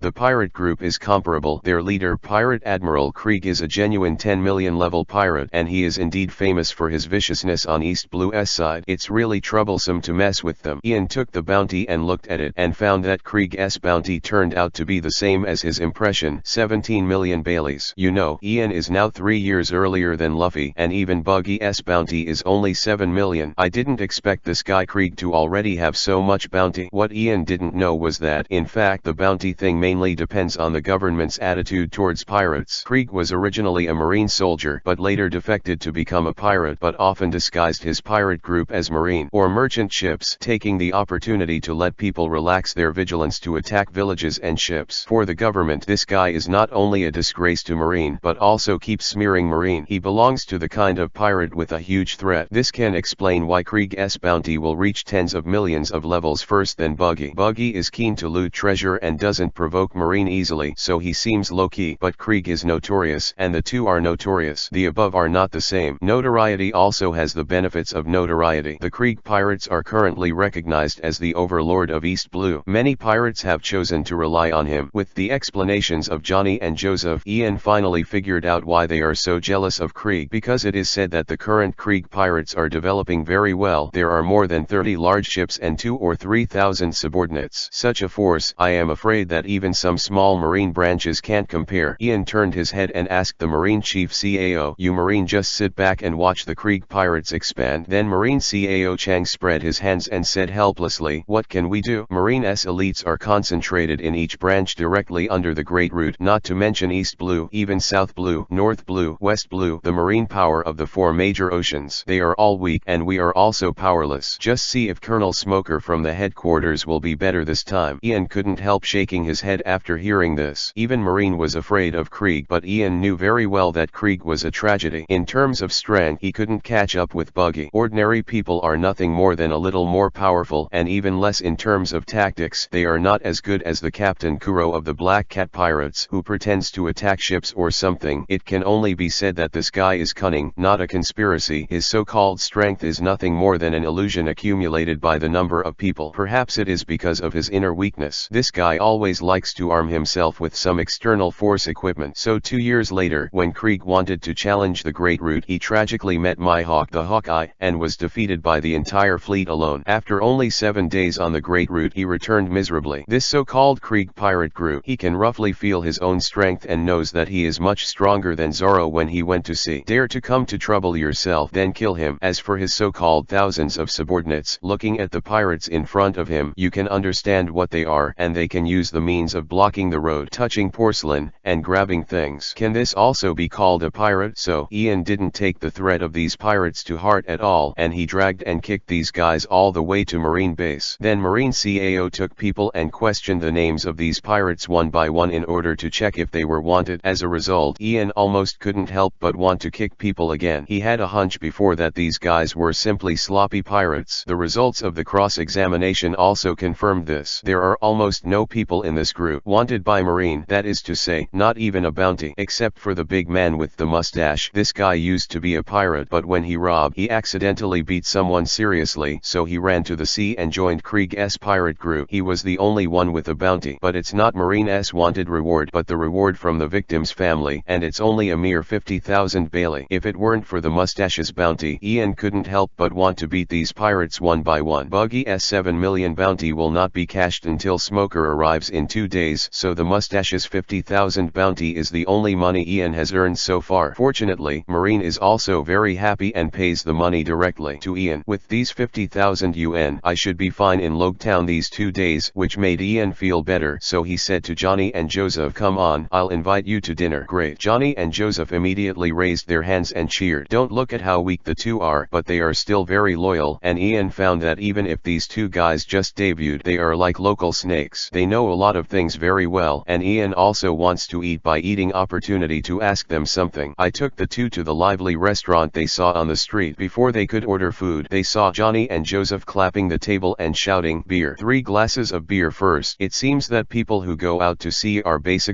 good drinkers. Ian didn't mind either. After the beer was served, he bumped the glass with Johnny Joseph and said, "It's done." After drinking a large glass of beer, Ian asked the two of them while the waiter was refilling the glass, "Do you know there is a shipyard that sells large ships in Logetown?" "What, brother Ian, do you want to buy a boat?" Johnny asked curiously. "Well, to be precise, I want a medium-sized ship, and I plan to go to the Great Route," Ian said. On his way to Logetown, he had already thought about it. I am afraid that he really has to go to the Great Route. There are very few devil fruits in East Blue. Even a buggy is actually a devil fruit obtained from the Great Route. So to find the devil fruit, you must go to the Great Route. Kuina has been lying in bed for so many years, and she must be very unwilling. Even if she wakes up as her brother, she will either not help or help to the end. He thinks that it is best to get Kuina the strongest Logia fruit. Although the devil fruit's ability is related to the user's training, Logia's fruit is still recognized as stronger. As long as you don't encounter the restrained devil fruit ability, Logia is usually unsolved unless you encounter a strong person who can use Haki. The properties of the Logia fruit doom it to a higher starting point than Paramecia and Zoan. To find the devil fruit, you must go to the Great Route, but to go to the Great Route, Ian's boat is useless, so Ian feels that he needs to change to a bigger boat. However, a ship that is too large cannot be operated by one person, so Ian thought about it carefully, and a medium-sized ship is the most suitable. Johnny took a sip of beer, wiped the corners of his mouth, and said, "With all due respect, big brother Ian, even if you get the 7 million bounty, it's still very difficult to buy a boat." "No way." Ian asked. "How expensive can a medium ship be?" "It's not about the price." Joseph shook his head and said, "It's about making a reservation. Ready-made boats can't be bought at the shipyard at all, so they can only be booked. It will take years to get it." "Can you wait, big brother Ian?" "So long?" Ian said in surprise. "Of course, it's not that easy to make a boat," Johnny said. "The wood needs to be dried, then painted, and then dried again. There are a lot of processes before and after. If you want me to say you can use instead of buying a new boat, you might as well ask if anyone in Logetown sells an old boat. It's not only cheap, but you can get it right away." Chapter 49 Overlord Meal. While the three were talking, the restaurant owner also brought the staple food. The reason why this restaurant is so popular is because of its operation method, which is very similar to the food stalls in Ian's impression. All the food is famous for its large quantity. This time the staple food is no exception. It is a large piece with bones. I don't know what kind of animal this meat is. It has a nice pink color. It is mixed with various spices. It feels fragrant when it comes up. There is not only grilled meat on the plate, but also a portion of rice. The rice seems to be poured with the gravy of the grilled meat, and it is wrapped by a green leaf, which makes people very appetizing at first sight. After Ian saw the vegetable leaves, he remembered that his phone bug hadn't been fed much in the past 2 days, so he quickly took off his hat. Inside the hat, the little guy called the phone bug was hanging upside down on the top of the hat. It was stuck on its body, but the big eyes on its head were shrunk inside the shell. I moved it twice and found it. The stick is quite firm. No wonder Ian often fights with people during this time, and there is no problem with this little guy. So Ian had to tap its shell lightly. After hearing the sound, its big eyes popped out of the shell and looked at Ian with a look of joy. Damn, all the animals in this world give people a feeling of being refined, so spiritual. Phone bugs are actually very lazy. Not only do they seldom move, but they also seldom have the idea of foraging for food, so they like being raised by humans so that they can have a stable source of food, and their food intake will also be reduced. It's not big. Sometimes it doesn't matter if you eat a meal for several days and stop feeding. It's just a pity that this phone bug is a kind of creature after all, not an industrialized product. There are not too many in number, and it is impossible to popularize one hand like a mobile phone. Otherwise, Ian will bring this phone bug, and he can talk to him at any time. Shimatsuki Village Master Kazuhiro and Zoro have a phone call or something. Of course, just because you can't make a phone call doesn't mean you can't get in touch. Ian can still write letters. The cruise ship moored at the port of Logetown does just that. Letters and documents can be sent through the cruise ship. Pulled off the vegetable leaves from the plate and put them in the hat to feed the phone bugs. Ian also started to eat his own food. After so many days on the ship, he ate cold food, and now he can finally eat a hot meal. Now, Ian just felt it was delicious as never before. Johnny and Joseph were also digging into their teeth at this time. All three were able to eat eat, and one portion of food was not enough, so they continued to shout. After a short while, a pile of plates was already piled up in front of the three of them. When he was finally full, he raised his head and saw the pile of plates. Ian was taken aback. Why did he eat so much? He only has more than 50,000 Baileys in his pocket now. Don't have enough money for meals at that time. It will be miserable. The dignified pirate hunter has to wash the dishes in the restaurant to pay off the debt, which is too embarrassing. Are you pigs? He couldn't help but slap Johnny and Joseph on the head hard. These two guys, whose stomachs were almost full, were still eating. That posture, as if to eat all the meals of a lifetime. Brother Ian, didn't you say you were treating yourself to a guest? Johnny covered his head, chewing in his mouth, and hesitantly said, you won't regret it, right? Shit. Ian lowered his voice and said, I only have 50,000 Baileys here. What if I eat too much and don't have enough money? Then run. Joseph whispered, it's not the first time we've eaten bawang meal anyway. Ian found that what he said made sense, but he didn't know how to answer for a while. At this moment, the three suddenly heard a loud noise from behind. This food stall-like restaurant was originally quite lively, and it had been very noisy before, so Ian and the others didn't pay much attention to it at first, but what they didn't expect was that the noise was much louder than usual, so the three of them endured it, unable to turn around and look over. That was what happened at the dining table on the other side. A group of people gathered around there. It looked like they were all diners in the restaurant. There were no less than 20 people in the restaurant. They formed a semicircle and were really arguing about something inside. What's the matter? Why did that person suddenly stop moving? Yeah, I was eating well just now. Isn't he dead? His face is buried in the food and he still doesn't move. Look, he still has food in his hands, which means he died suddenly while eating. Hey, boss, it's not because of your things that you have food poisoning, right? A group of diners guessed the reason and then gradually pointed the finger at the restaurant owner. How could the restaurant owner dare to take the blame? So he hurriedly waved his hand and said, impossible, there are so many people. Why don't others have any problems? Hearing the comments of these diners, Johnny said, Brother Ian, it seems that someone died suddenly. Joseph folded his arms and swore, I think it may be a heart attack patient who had a sudden attack while eating. Johnny was unhappy and said, you haven't seen that person. How can you be so sure? The two were arguing while talking, but they didn't notice the expression on Ian's face at this time. How should I put it? The expression on Ian's face is very strange. There are doubts and there are disbeliefs. In short, the expression is very strange. This scene feels so familiar. So Ian got up in a hurry, walked towards the dining table surrounded by the diners, squeezed the crowd and walked inside to take a look, only to see a person sitting on the chair of the dining table with his back to him, with both hands still holding the knife. Fork and pestle were held high on the table, and the knife and fork were still poking food, but the whole head was hanging down, and the face was sticking to the plate. This is a suspected victim, wearing a pair of black shorts with iron chains on both sides of the shorts, but wearing no clothes on the upper body, wearing an orange cowboy hat on his head, with a string of tattoos with 4 letters S written, but a cross on the letter S. As soon as I saw this tattoo, Ian immediately understood that it was really him. I heard the diners talking just now that when someone stopped moving after eating, Ian felt a bad feeling. After seeing who it was, Ian suddenly felt a kind of thought, the urge to curse. In his impression, the person who can dress like this, except for this guy Ace, is not the second person to think. And the reason why I want to scold is because Ian promised Garp to help him catch his grandson Ace, but Ian never thought that he would meet Ace so soon. As I said before, what are the chances of meeting a specific person in such a vast sea of people? Now Ian's experience can tell you, very, very big. So big that he doesn't even know how to complain. Lord Garp, Vice Admiral, can you really know what to expect? As soon as the front foot was entrusted with the task, the back foot met Ace himself. You are determined that I will meet him, right? Made Ian speechless in particular was that he had just whispered to Johnny Joseph about the topic of Overlord's meal, and when he turned around, he met Ace, a big coffee eater. Damn, this world is really amazing. Mortals can't understand it at all. Just when Ian was messed up in a gust of wind, Ace, who was buried in the dinner plate, suddenly raised his head suddenly. This made the surrounding diners, who thought they were dead, drop their jaws in shock, not knowing how much commotion he had caused just now. Ace let out a puff, took a long breath, and while he started chewing the food in his mouth again, he said with lingering fears, "It's dangerous. I accidentally fell asleep. I'm almost choked to death." As soon as these words came out, the surrounding diners and the owner of the restaurant, a group of people, suddenly banged and fell into a ball. It turned out to be asleep. Although Logtown often comes to some strange people, it is the first time that everyone has seen such strange people. After chewing a few mouthfuls and eating the food on the plate, Ace overlapped the plate on the already high stack of dinner plates. These were all he ate. One person's appetite was almost catching up with Ian. The three of them ate. "Ah, I'm full, I'm full." Ace patted his belly and turned around, revealing his freckled face, and he could see the two sad and smiling circular badges on his cowboy hat. The long hat tie hangs down to the chest and a skull hangs from it. Seeing a large group of people surrounding him, Ace felt a little strange and asked what happened. The crowd couldn't hold back any longer and said fiercely to him together, "What do you think? Everyone was worried about you just now, but now you are like a normal person." Asking what happened, Ace didn't mind, or he couldn't understand why these people were killing him. He just stood up, put on his shoulder bag, bent down and bowed to the restaurant owner and said politely, "The food is delicious. Thanks for the hospitality." The restaurant owner was stunned by Ace's sudden politeness and subconsciously responded, "Wherever you are, as long as you are satisfied with the customer. So, goodbye." Ace bowed again. "Okay, walk slowly. Welcome next time," the restaurant owner replied subconsciously. After Ace left, the restaurant owner always felt as if he had forgotten something, and finally the restaurant waiter reminded carefully, "Boss, that person hasn't paid yet." The restaurant owner finally came back to his senses and rushed out to the door of the store, only to find that Ace had already run away. So the owner immediately shouted, "Catch that free food guy." When Ace walked out, Ian also came back to his senses, remembering Garp's explanation of his mission. He couldn't care anymore. He turned around and picked up his hat and slapped it on his head and followed him out of the store. Johnny and Joseph looked at each other and ran away immediately. So in the end, Ian heard the roar of the restaurant owner at the door of the store turning into, "Catch those free food guys." Chapter 50. Can we still be happy to be friends? Johnny caught up from behind and exclaimed excitedly, "Brother Ian, you are so smart. You even took the opportunity to run away while someone was eating free food. In this way, even if we were caught by the sheriff, then the guy is leading the charge too." Joseph also echoed on the other side, "Yes, yes. When the time comes, let the leader lose money." Ian was very angry when he heard that and waved his hand to the two of them. "Shut up. I'm not just for free food, okay?" Looking at the way that Ace ran away as soon as he left the store, you don't have to think about it. This guy is a repeat offender. If Ian slowly gave the meal money and then chased out, then he would not know that Ace had run away. Where did it go? After finally seeing Ace here, how could Ian let him run away so easily? In fact, Ian didn't need to be so concerned. Although Garp gave Ian a commission in exchange for boats and handcuffs, he did not send anyone to supervise him. It stands to reason that even if Ian sees Ace, he can be completely, "I didn't see it," and even if I really meet Garp and ask about it again, I'll just say that I haven't encountered it before. But things didn't work out like that. In the few days after leaving Garp's ship, Ian suddenly remembered a question. Since this old man Garp is Marine Vice Admiral, he should have more power, right? Moreover, he is also a good friend with Marine Marshal Sengoku, and he must be able to talk to the world government. So, can you ask him for help and let him introduce Vegapunk for him? It's not just to meet this mysterious scientist, but Ian thinks, will this technological genius who surpassed human beings for 500 years have a way to help him wake up Kuina? Vegapunk can even transform the human body. Will it also understand a little knowledge of the soul? If Ian doesn't know these people and things, it's fine, but he is a transmigrator and he must try to do everything he can when he knows some famous people in this world. This fantasy world does have a soul, and the most obvious example is Brook's yellow spring fruit. If Vegapunk is really that talented, then there is no way he doesn't know about the soul. With this kind of thinking, Ian felt that the line between himself and Garp could not be broken. But Ian is not someone from Garp. At best, he just knows him. The only thing Ian can rely on for Garp to help him now is to catch Ace. This is why he is eager to chase him out. He has already thought about it clearly. Before Garp leaves East Blue, no matter what, he will catch Ace once. Send Ace to him. But Nima, Ace runs so fast. Ian has been chasing after him, looking at his bare back. At this time, Ace has not joined the Whitebeard Pirates, so naturally there is no Whitebeard Pirates logo tattoo on his back. After all, Ian is 3 years early. Going out to sea, some things have not happened yet. I don't know why Ace appeared in this Log Town. Ian thought he was going to the Great Route, so he stopped at Log Town, but this made Ian feel a little puzzled that the time was too coincidental. It happened to be when his grandfather Garp left for Shell's Town. Ace appeared. "Stop!" Ian yelled at Ace. "Stop!" However, I don't know if Ace regarded the three of them as the restaurant owners pursued. Not only did he not stop obediently, but he stepped up and ran faster. Johnny and Joseph, although they ran with Ian, were out of breath. At this time, seeing Ian calling out the free-spirited guy in front, they asked,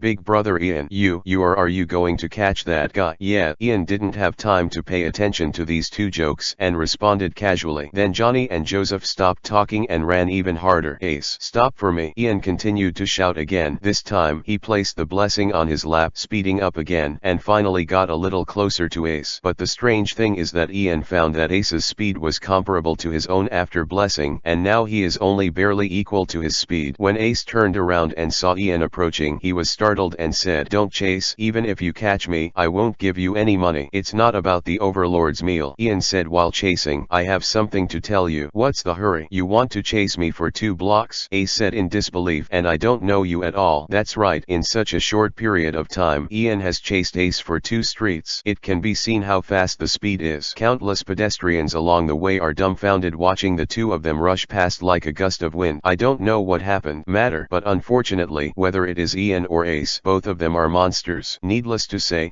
Ace's physical fitness trained by fighting beasts in the mountains and forests is not lost to Ian at all. Running so far at such a fast speed, no one was even breathing. Knowing that chasing like this is not a solution, Ian rolled his eyes and thought of a solution. "Stop, Ace. Do you want to know about Sabo?" Ian shouted. With a creak, Ace suddenly stopped in front of him, and Ian was caught off guard and immediately collided with him, and the two turned into a rolling gourd. Ian fell dizzy, but before he could regain his senses, he found that Ace grabbed his collar. "What did you just say?" Ace asked Ian anxiously. "How do you know about Sabo? Isn't he dead?" "Let go first." Ian slapped his hand away angrily. "I'm sorry, I'm impulsive. I apologize to you," Ace said anxiously. "Tell me now." Ian picked up his hat and looked at the phone bug inside. After finding that the little guy was fine, he put the hat on his head and said to Ace, "Who told you that Sabo is dead?" "Just now." I wanted to stop Ace in a hurry, but if I moved out of Garp's name, it might not work. Ace would probably run faster when I heard Garp's name, so Ian had to move out of Sabo's name. He knew Ace would definitely stop. He didn't mind letting Ace know about this. In fact, from the time he saved Kuina, Ian knew that because of his intervention, some changes in the history of this world had inevitably occurred. In that case, let him. Ace knew that Sabo wasn't dead, and it wasn't a big deal. As for whether Ace would go looking for Sabo after knowing the news about Sabo, that is out of his control. In the original history, Ace never saw Sabo again until he died. Maybe his appearance can make up for this regret for him. Isn't he dead? Good, really good. After listening to Ian's words, Ace instantly burst into tears, repeating this sentence over and over in his mouth. If Luffy knew, he would definitely be very happy. Ian didn't speak, just looked at Ace quietly. He understood the relationship between Ace and his 3 brothers, and he could naturally understand Ace's feelings at this time. After crying for a while, Ace suddenly remembered something, grabbed the corner of Ian's clothes and wiped it on his face. Tears and snot left directly on Ian's clothes. Before Ian lost his temper, Ace suddenly sat cross-legged on the ground, bowed his head deeply to Ian, and said, "Thank you. This is the best news I have heard since I went to sea. But please tell me, if Sabo isn't dead, where is he now?" "To be honest, I don't even know where he is now." Ian shook his head and said, "That was many years ago, when I was only a 10-year-old child who saved Sabo's ship. Stopped in our village. That's why I learned about this. If I remember correctly, the people who saved him should be the Revolutionary Army." "Really? It turned out to be the Revolutionary Army." Ace smiled and said, "So, in addition to saving Luffy's benefactor in the future, I have one more person to thank." Ian heard something wrong with this, and quickly reminded, "Hey, the Revolutionary Army is an organization, not a person. Don't make a mistake." "Really? No wonder I said this person's name is so strange." Ace was stunned. "Where can I find the Revolutionary Army?" "How do I know?" Ian glared at him angrily, suddenly thought of a bad idea, and asked him in a low voice. "I said, you are not thinking of joining the Revolutionary Army, are you?" "No, I still want to be a pirate," Ace said with a smile. Ian immediately breathed a sigh of relief. Don't make Ace not a pirate because of his appearance. Instead, it would be bad to go to the Revolutionary Army. The old man from Garp will probably kill him by then. Make Ace and Luffy Marines. The two just sat on the street chatting, causing all the passers-by to look at them with weird eyes. At this moment, Ace suddenly thought of something, tilted his head and looked at Ian with a question mark on his face. "It's strange. No matter how I recall, I don't even remember that I saw you. What's your name? Why do you know me?" With Sabo, this question, Ian must be difficult to explain. It is impossible to say that he is a transmigrator, so know you. So he had to say vaguely, "Don't worry about it so much, just treat it as fate. We are about the same age. You can just call me Ian." "So profound." Ace burst out laughing. "Since you don't want to say it, then I won't ask." Ace was only funny occasionally, but it didn't mean he was stupid. Although he wondered why Ian, a stranger, knew about him, he not only called out his name but also knew about the existence of Sabo. But he could see that Ian hadn't deceived him, and that was enough. He stretched out his hand to Ian and said, "Hello Ian, from today onwards, we are friends. Thank you for the good news you brought me." "Don't thank me first." Ian also stretched out his hand to hold him together, but said, "Just don't scold me later." "Why?" Ace asked in confusion. "Because of this." As Ian said, he took out the sea stone handcuff handcuffs from behind his waist with his left hand, and with a click handcuffed Ace and the wrist he was holding. The style of the painting changed a bit quickly, and Ace looked stunned. What do you mean? It's very simple, because someone entrusted me to arrest you. Ian shrugged. It's that old man from your grandfather Garb, huh? Ace's surprised cry resounded throughout Logtown. Chapter 51 Execution Table.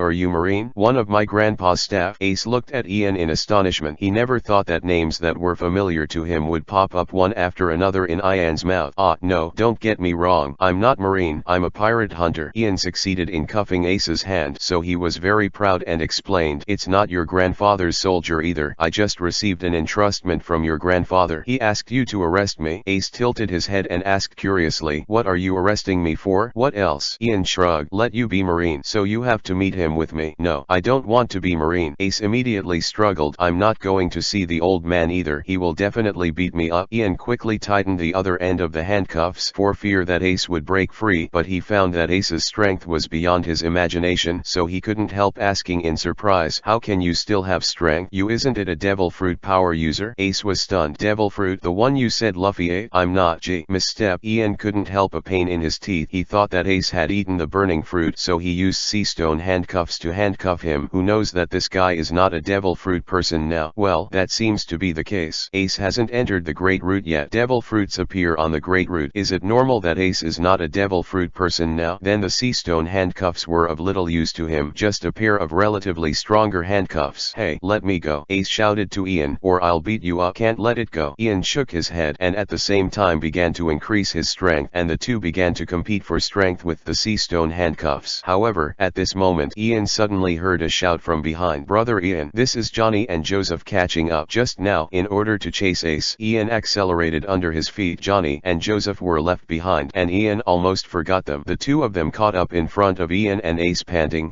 You run really fast. After finishing speaking, Johnny and Joseph discovered the dispute between Ian and Ace, and then saw the handcuffs on Ace's hand, and immediately understood what was going on. So before Ian could speak, Johnny and Joseph immediately entered the pretense mode. Standing back to back, Johnny put his fist on his chin. Hey, Joseph, the target of big brother Ian seems to be unwilling to be captured. Joseph folded his arms and drank a cigarette. Johnny, depending on the situation, we can't help but take action. After speaking, the two rushed towards Ace one by one, trying to hug him and push him to the ground, but they forgot that Ace was only handcuffed with his right hand, but his left hand and feet were able to move, and Ace didn't know them either. As soon as he saw the two of them rushing over, he immediately fought back. Lifting his leg, Ace kicked Johnny in the face, then turned around and slapped Joseph's nose with his left fist, and then the two fell down immediately. Originally, Ace was still taking it seriously as if he was facing an enemy, but when he saw that his opponent was defeated so easily, Ace was stunned for a moment. After Johnny and Joseph fell to the ground, they didn't forget to leave a word in their mouths. I almost won. With beads of sweat on Ace's head, he looked at Ian and asked, are they fools? Ian covered his face and said, don't ask me, I don't know them. Taking advantage of the negligence in speaking, Ace suddenly exerted force on his hand, pulled the other end of the handcuffs out of Ian's hand, and then ran away. Don't run. Ian reacted immediately and immediately started chasing. Idiots, don't run. Ace didn't look back and swayed his arms desperately and flew forward. The two chased and fled and quickly left the place, leaving only Johnny and Joseph lying on the ground. Johnny had a big shoe print on his face, and Joseph had half his face swollen. After getting up from the ground, Johnny also said with emotion, as expected of a person who wants brother Ian to do it himself, it is really amazing. Yeah, it's a shame we almost won. Joseph echoed. While sighing, Johnny and Joseph suddenly found someone behind them, and when they looked back, they found that a large group of people had surrounded them at some point. You should worry about yourselves first. An odd man with a round iron shield hanging on his chest and behind looked at them with a smirk. Ian chased Ace all the way down and soon ran to the center of Logtown. This is a very wide square. There are quite a lot of people, and most of them are tourists. You can see many people with cameras in their hands. Ian didn't pay attention at first. When Ace suddenly stopped in front of him, only then did he realize that in the middle of the square there was a tall platform made of wood. Ian immediately understood where this was. This is the most famous place in Logtown, the execution platform. 19 years ago, One Piece/King of Pirates Gold Roger. It was on this high platform that he was sentenced to death, and it was on this high platform that he shouted the words that made people all over the world want my treasure. I can give you all of it if you want. Go find it. I put everything there. Although he grew up in a small remote village like Shimatsuki village, Ian has also heard a lot of of stories about Roger. The old people in the village tell the most about the legend of One Piece/King of Pirates. So when Ian went and ye saw this execution platform, he suddenly felt a little dazed in his mind. Ace also stopped far in front of the execution platform. He raised his head and looked up at the top of the execution platform, silently saying nothing. Seeing this scene, Ian couldn't help sighing. He finally knew why Ace came to Logtown, and he chose to come during the time when Garp was not there. Not because Logtown was very close to the entrance of the Great Airway, but because Ace wanted to come and see where his titular real father Roger was executed. He can understand Ace's mood at the moment because he hates Roger. One Piece/King of Pirates. Roger did not fulfill any father's responsibilities, not only did not bring any glory to Ace, but brought Marine's endless pursuit, killing. In order to avoid Marine's investigation, Ace's mother just gave birth to him after 20 months of pregnancy, and then died of exhaustion. He had no father and mother since he was a child, and he also carried the sinful bloodline of Roger. One Piece/King of Pirates. What Ace heard from people was all hatred and disgust for One Piece/King of Pirates, which made Ace want to die for a time. That's it. If it weren't for the presence of Luffy and Garp and the care they gave to his family, Ace would have ended his life long ago. For Roger, Ace is resentful. He never wants to admit that he is Roger's son, but even so, he still wants to see the place where the man died. This is a very complex psychology, and it is estimated that even many psychologists may not be able to describe it. In fact, Ace is really a poor person. Walking up from the back, Ian came to Ace, patted his shoulder and said, "Want to go up and have a look? I'll accompany you." Ian was also a little hot at this time, and he was very impulsive. He could no longer think about what kind of commotion would be caused when he boarded the execution stand with Ace. He just thought that maybe I should really be let go. Go up and take a look. However, what he didn't expect was that Ace was calmer than he thought at this time. Pulled down his hat brim a little, covered his eyes. Ace said, "No need, just take a look here." It's strange that Ace didn't ask why Ian knew his mood. Perhaps after hearing familiar names from Ian one after another, Ace had subconsciously thought that Ian had learned something about himself from Garp, and felt that Ian had learned something about himself from Garp, and has a deep relationship with herself. Sure enough, Ian shrugged and said in the next second, "Whatever you want, but if it's Luffy, it will definitely go up." Ian originally said was that Luffy was on the execution stand 3 years later. Hearing it in Ace's ears, it became confirmation of his guess, so he also laughed and said, "Yeah, if it is, I'd definitely do this if my stupid brother." Chapter 52. Wangbaquan is the real fight. It seems that the mention of Luffy's one zealot idiot made Ace feel better. He turned his head to look at the bustling tourists around him, watching these people gather in twos and threes, taking pictures of himself with the execution platform as the background. So he said sarcastically, "Look, if One Piece/King of Pirates knew if the place where he was executed will become an attraction after so many years, and then be used by some small businessmen to make money, I wonder what he will think. Maybe he will charge protection fees for these small businessmen." Ian shrugged and replied, causing Ace to burst into laughter. Ian himself felt that his answer was very cold and humorous, so he couldn't help laughing along. In the eyes of tourists looking at fools, Ian and Ace were so unscrupulously laughing under the execution platform. After a while, Ian finally stopped laughing, coughed, and said, "Okay, I watched it, laughed and laughed. Now you have no regrets, right? Then you have to do the right thing to do. Go to meet Garp with me obediently." "No." Ace shook his head resolutely and said, "I swore that I must live free and have no regrets in my life. I want to be a pirate, not a marine, so I can't go with you." See stone handcuffs hanging on his right hand, but opened his posture to face Ian. It was obvious that if he wanted to take me away, he would knock me down. Ian couldn't help shaking his head. It seemed that Sabo's experience had a deep impact on Ace. Even now that Sabo was not dead, he couldn't change his mind. Although he hated his father, he did not hesitate to walk up to him. "The same way as my father. Looks like it's still going to be a real fight." Ian pulled out the long knife behind him. Ace has Ace's insistence. Similarly, Ian also has Ian's insistence. Since there is a conflict between the two insistences, only the weaker will compromise with the stronger. The atmosphere between the two gradually became dignified, and many tourists in the square also began to notice the two of them fighting with each other. Seeing Ian holding a weapon with sharp eyes, some timid women even let out sharp expressions. Cry. They knew that this was probably the start of another private fight between the two pirates. Sure enough, the next second, Ian and Ace suddenly moved, and a huge explosive force erupted from their feet at the same time, and they rushed towards each other. Ian slashed diagonally and slashed towards Ace. At this moment, he didn't care whether he would hurt Ace or not. He directly used the blade to slash. Although Ace didn't have any weapons, Ian took advantage of the Evil Eye Master's passive effect. You can see that Ace's aura exudes a faint yellow light, which means that in terms of Deo strength, Ace at this time is on a par with him. Facing such an opponent, if you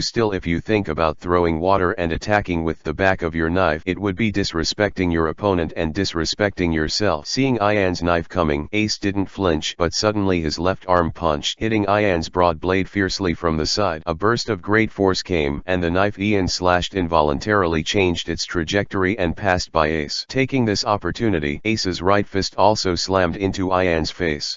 When the blade was deflected by Ace's punch, Ian knew that Ace's fist was more powerful than he thought, so in the face of Ace's right punch, Ian didn't dare to let him hit him, so at the moment when he was about to hit, he launched a flash. The footsteps moved to Ace's right side instantly, and Ian waved his knife up, but a strange thing happened. Even though his flash speed was quite fast, Ace seemed to have foreseen it in advance, and suddenly rolled over at the same time. A kick from the heel hit Ian's wrist. Ian felt that there seemed to be a wave of energy in Ace similar to Neon, so he suddenly understood that this was Haki's fluctuation. This guy, Ace, has now mastered a little how to use Haki, and it's observation Haki. After being kicked in the wrist by him, Ian's flash naturally couldn't go on, and the faint soreness on his wrist reminded Ian that Ace's fighting technique is quite powerful. In fact, as long as you think about it a little, you can understand that Garp is good at fighting technique. As the grandfather of Ace and Luffy, when he is training them, he must also be training the fighting technique. The first defeat in the fight aroused Ian's competitive spirit, increased his speed to the extreme, and disappeared in place in an instant. Even if Ace's observation Haki could sense his attack at this speed, Ian would and wanted to see if he could still react. Not good. Eston was shocked when he found that Ian had disappeared in place. Although he could sense the direction of Ian's movement, he found that Ian had slashed 7 slashes at him in an instant. The speed is faster than the speed under your feet. Ace knew that he was afraid that he would not be able to escape, so he tightened his muscles and took Ian's 7 cuts. Chi.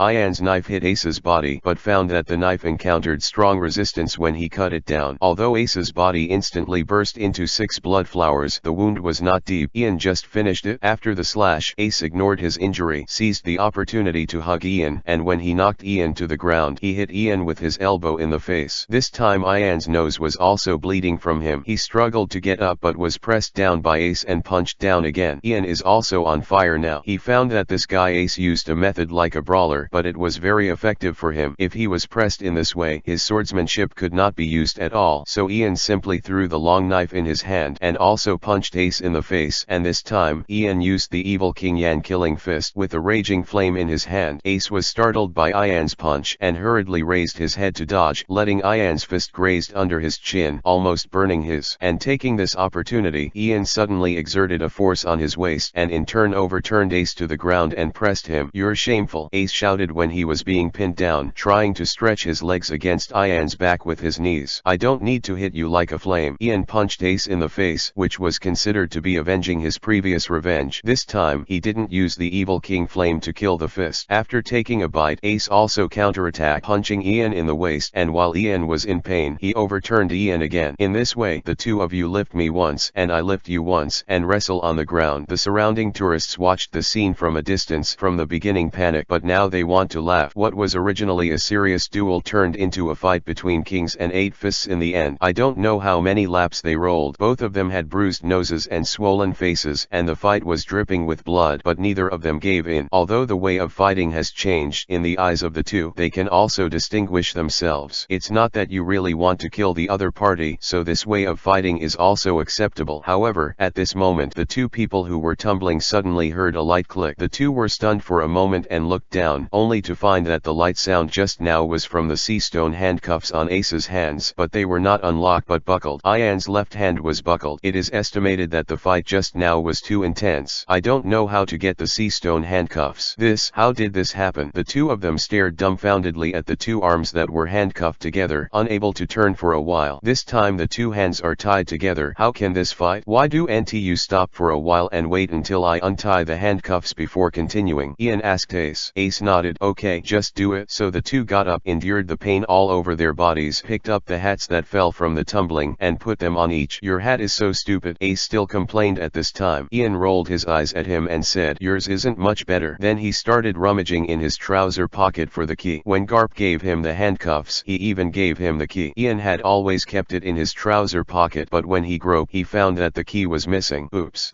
Ian was anxious and hurriedly touched it again, Ian, only to find that it really wasn't. No way. Ace was also anxious. He didn't want to be tied to Ian all the time and quickly asked, the key is missing? Did it fall out during the fight just now? Maybe. Ian patted his forehead and said, let's look for it quickly. So in a hurry, the two wanted to split up to search, but they forgot that their hands were still handcuffed together, and when they separated, they were pulled back. Look here first, Ian said. No, look for this side first. Ace disagreed. I rolled over from this side when I rolled just now. After arguing for a bit, the two decided to look in the same direction together. Because of the fight between the two, there was no one around and they all avoided it, so there is no need to hurry. If it falls out, it should be very easy on the open space. Easy to find. But what they didn't know was that when the two of them scuffled just now, the tumbling distance was actually a bit far. The place at the beginning was occupied by some tourists at this time, and they were all here to watch the fun. In the crowd, a thin man with the appearance of a pirate was quietly stepping on a key on the ground with his foot, pretending to be nonchalant and bending over to pick it up, and after seeing that he didn't notice his movements, I squeezed out the crowd and left the scene in a hurry. Chapter 53 Forgot something. Lo, can't find it. What should I do now? More than half an hour later, Ian and Ace had almost searched the square, but they could not find the key. You look in your pocket again? Ace suggested. Ian said angrily, I don't know how many times I've turned it over. If it doesn't, it doesn't. He feels regretful now. Since he went to sea, he first met Buggy, then Johnny, and Joseph, and finally Ace. They all said that if they were with Dufa for a long time, they would be infected, but it happened. These three people's funny attributes are quite high, so that they were infected unknowingly, and they would fight like a child on the ground with this guy Ace, and now they don't even have the keys. Holy crap, these jokes are scary. Now that he found that the handcuffs could not be opened, this guy Ace even laughed and said, that's right, or you and I go to sea and become a pirate. The spade pirates I set up is now alone. I'm here to be your co-captain. Fuck off, Ian roared after hearing this. Then why don't you tell me? You can just follow me to sea, Garp. After speaking, Ian was stunned for a moment. Yes, the key was lost. Then go to Garp to find a way. He doesn't have a spare key or something. As a result, after Ian excitedly told Ace about this, Ace directly punched Ian in the face. Ian was caught off guard and almost got hit, turned his head to dodge and said angrily, what are you doing? Don't want to open the handcuffs? I said, I won't go to see the old man. Ace clenched his fists and said sternly, although I know he wants me to be Marine for my own good, but that's not my original intention. If the handcuffs really can't be opened, then just cut off my wrist. Feeling the determination in Ace's words, Ian couldn't help but have a headache. Garp really gave him a good task. How could he have thought that Ace was so stubborn? Forget it, Ian said deflatedly. Seeing Garp, let's talk about it separately. Find a way to open the handcuffs first. It's inconvenient for me, and it's also inconvenient for you. Asked Ace to sit cross-legged on the ground together, and after the two put their handcuffed hands together, Ian picked up his sword, Saint's long sword, aimed at the middle of the handcuffs, and wanted to chop it off. Wait,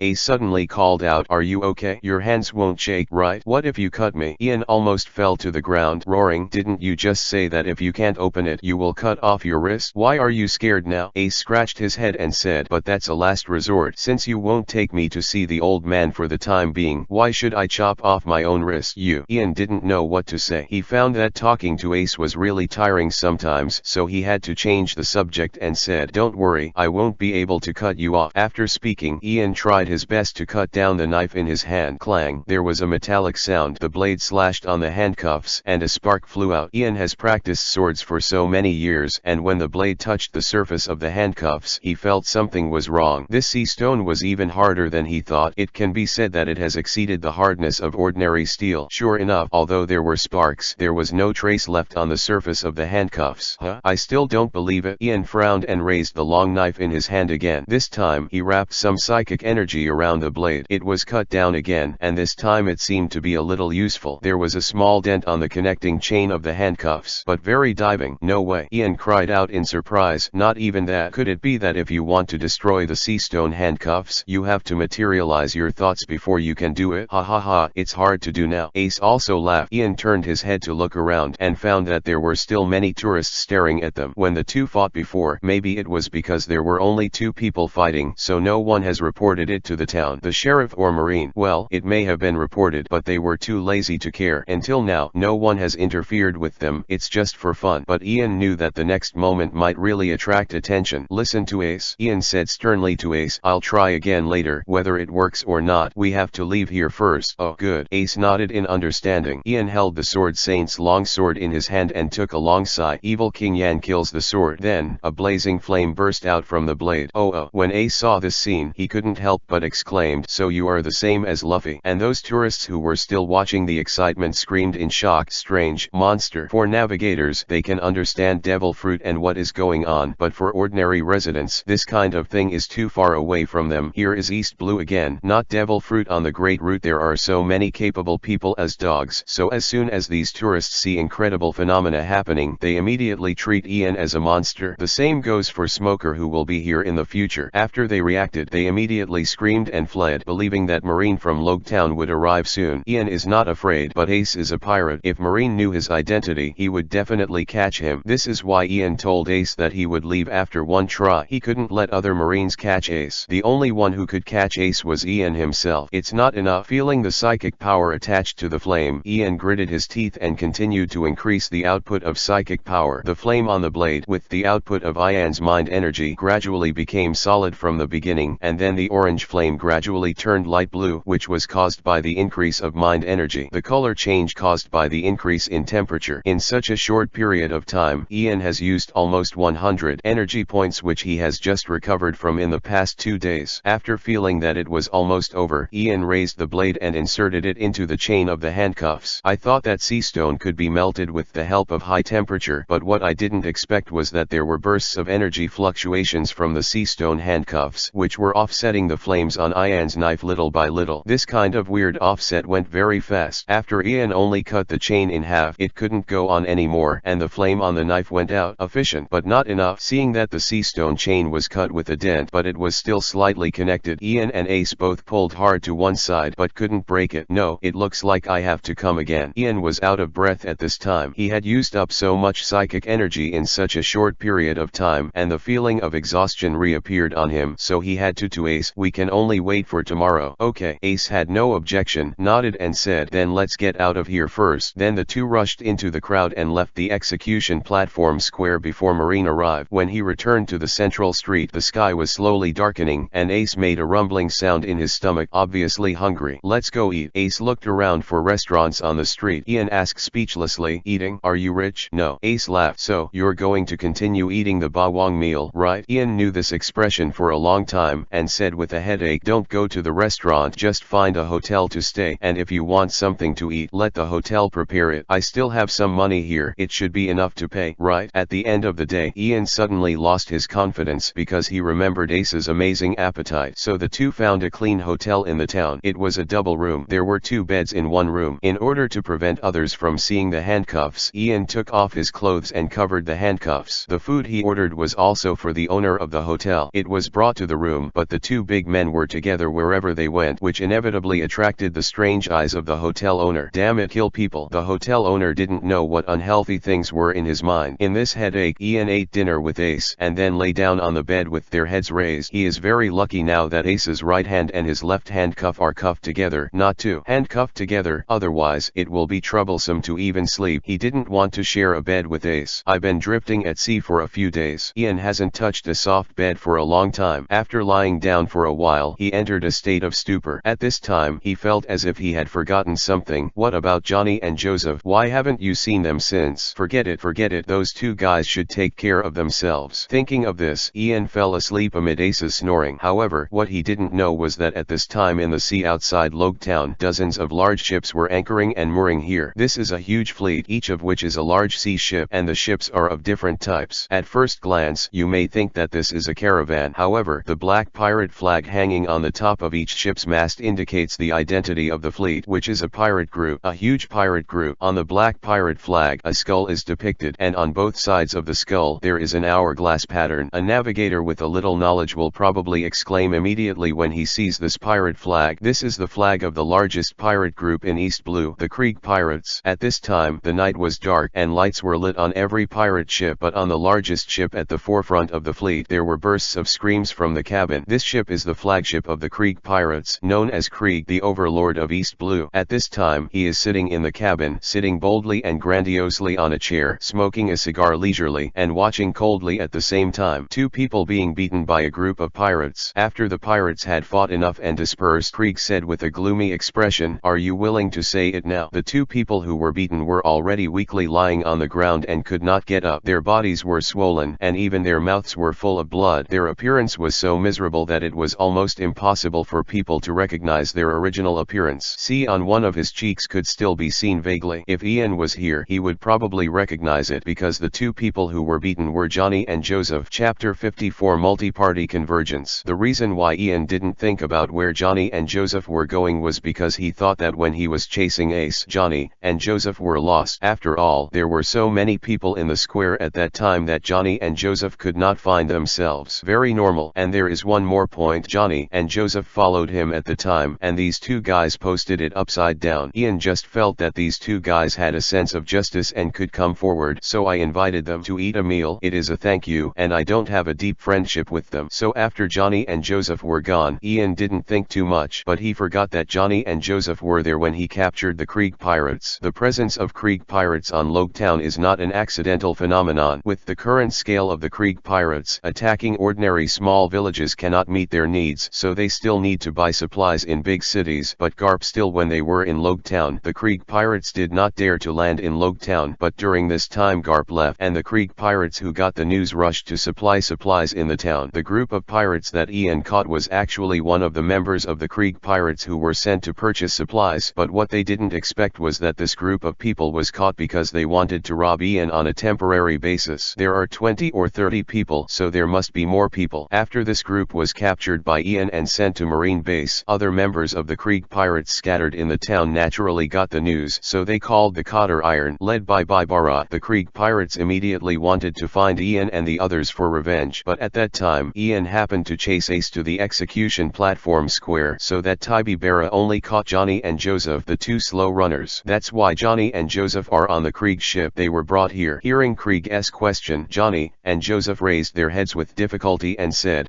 Didn't we say that the arrests just the two of us, no one else? As a result, the iron wall bara next to him smashed his hand into Johnny's face with the round iron shield in his hand. Johnny pouted, and a mouthful of blood was knocked out, splashing on the wall beside him, dyed a bright red color. Do you think I'm an idiot? Krieg said with a gloomy face. My people told me that there were 3 pirate hunters in total, but you told me there was no one else. Indeed, not really. Johnny couldn't speak, so Joseph said, it was both of us who did it. Krieg snorted and stood up, worthy of being the overlord pirate group of East Blue at present. Krieg is unusually tall and majestic. He is wearing a majestic going armor. He is indeed very hacky. Humanity, the people who moved my Krieg pirates thought it would be okay to lie and take the responsibility. Since you are unwilling to reveal who the 3rd pirate hunter is, then fight until you say it. Following Krieg's order, the surrounding pirates swarmed up again, beating Johnny and Joseph. After Johnny and Joseph had a large pool of blood under them, the pirates stopped again. How about it? Don't you want to say it now? Krieg looked at the two of them playfully. However, Johnny and Joseph, who had been beaten and screamed, still gritted their teeth and refused to speak. Even Joseph stretched out his hand tremblingly and took out a wrinkled stick from his pocket. The cigarette he held in his mouth said, although we were weak, but do nt underestimate our loyalty.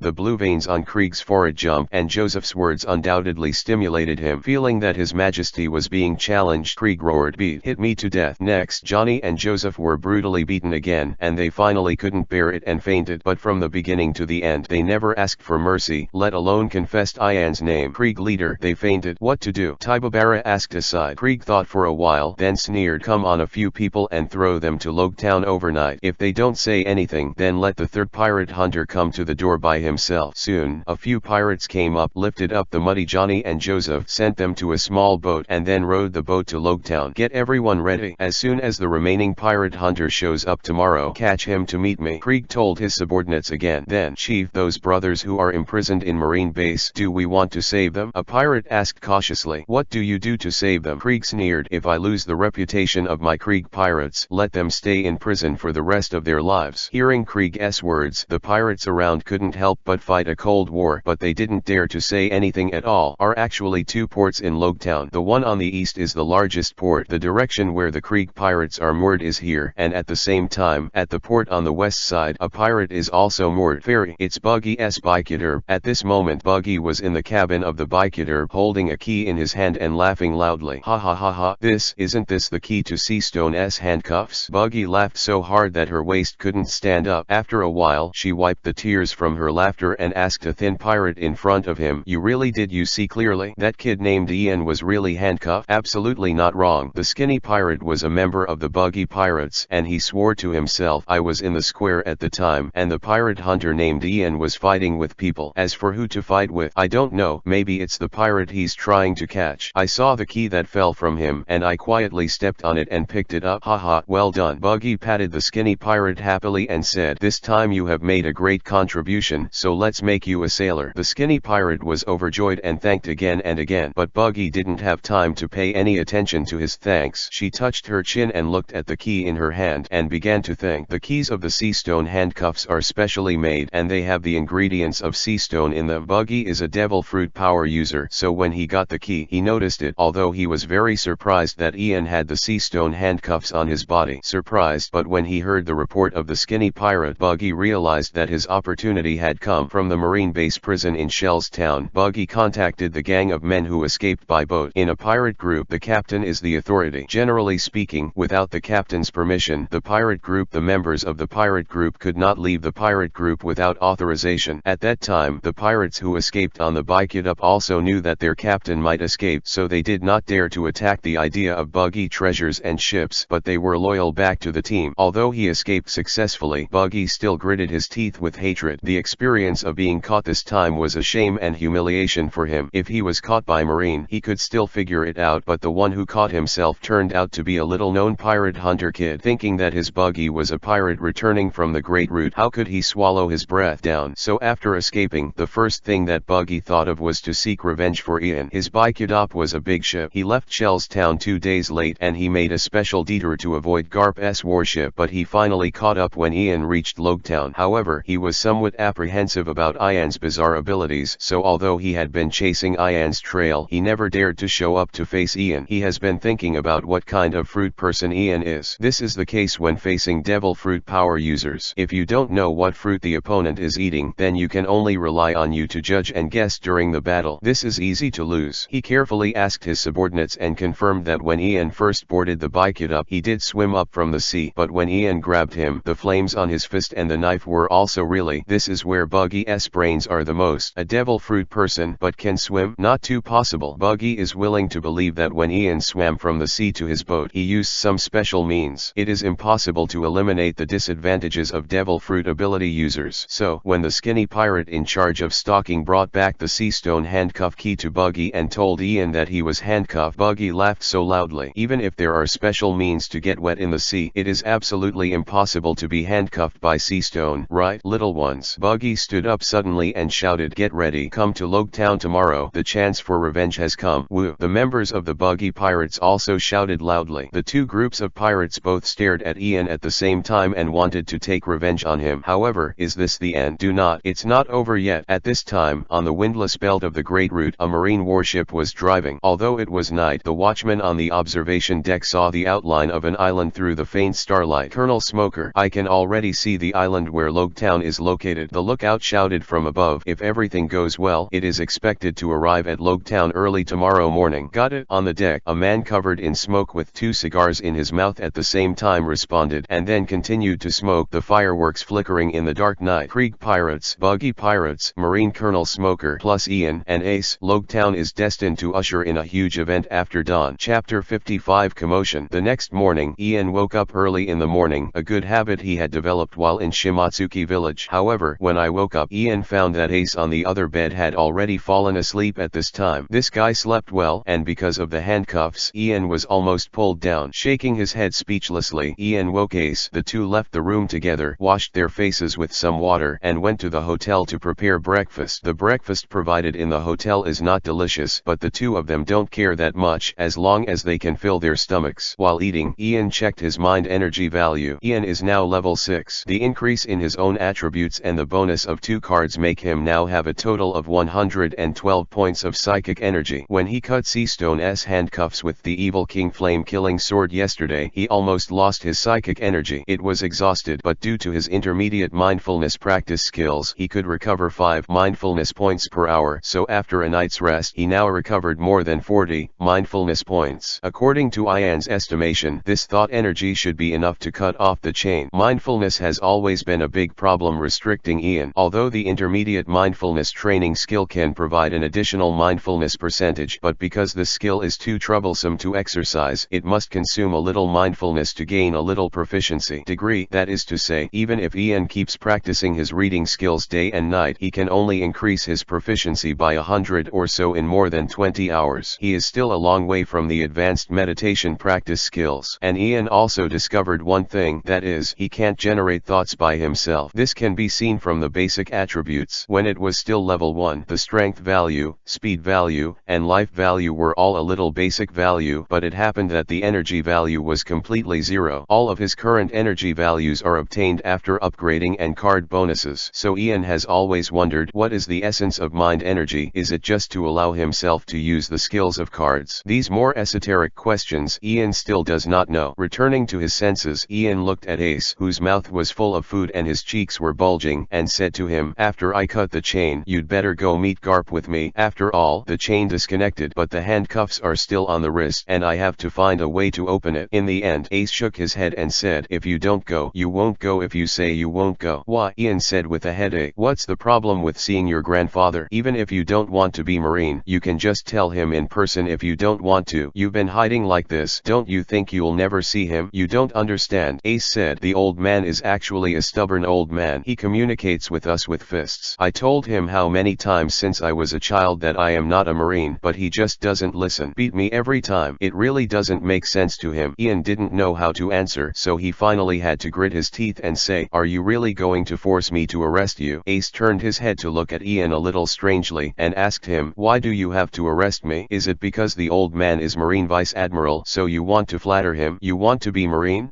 Ian hesitated for a moment, then told Ace the truth, and said, "I need to use your grandfather's power to help me save someone." "Save who?" Ace asked curiously. "My junior sister," Ian said. "Although I have no blood relationship with her, I have always regarded her as my own sister. She has been in a coma now. I want to try if I can find Marine through your grandfather. Famous doctor. Haha, that's how it is." Ace laughed, straightening the hat on his head, and said, "This is easy. I wrote a letter to the old man saying that I have been caught by you, so the task of explaining to you is considered completed. Can you not put conditions on him when the time comes?" "Is this possible?" Ian said uncertainly. "He told me that he would arrest you dozens of times until you give up being a pirate." This time, even Ace was speechless. The old man was as strict as ever, and he had to be arrested dozens of times. Afterwards, Ace asked the hotel owner for a paper and a pen, and just lay down on the dining table to write a letter. No matter if it works or not, he has to try it. And he went to sea alone, and he also wanted to say something to Garp just in time. Take this opportunity to complete it together. When Ace was writing the letter, it was naturally impossible for Ian to come over and look at it, so he watched the hotel boredly while eating. At this moment, an original resident of the hotel ran in from the outside and said with a panicked expression, "No, there is something wrong in the town." One sentence immediately caught the attention of many passengers who were eating breakfast, and they quickly asked the man, "What's the matter? Did a pirate appear?" The traveler who reported the letter nodded and said, "It's from the Krieg pirates." As soon as they heard the name, people in the hotel suddenly screamed. Some timid travelers even stood up in a hurry and wanted to run outside. For a time, there was a lot of chicken flying in the hotel. Seeing this scene, the passenger who reported the letter hurriedly said, "Don't be nervous, don't be nervous. The Krieg pirates didn't call. They just appeared in the central street square. They don't seem to be here to rob." The passengers breathed a sigh of relief. Ian looked at the scene in the hotel with some surprise. "I didn't expect the reputation of the Krieg pirates to be so great. It was just a piece of news that scared the people in the hotel like this." Under the people's questioning, the traveler who reported the letter gave a detailed account of what he saw and said, "I got up early this morning, so I went out for a walk, only to find that the Marine from the town was suddenly dispatched to the square, going in the direction. As soon as I was curious, I wanted to follow the path, but when I got there, I found that more than 500 pirates from the Krieg pirates were standing in the square.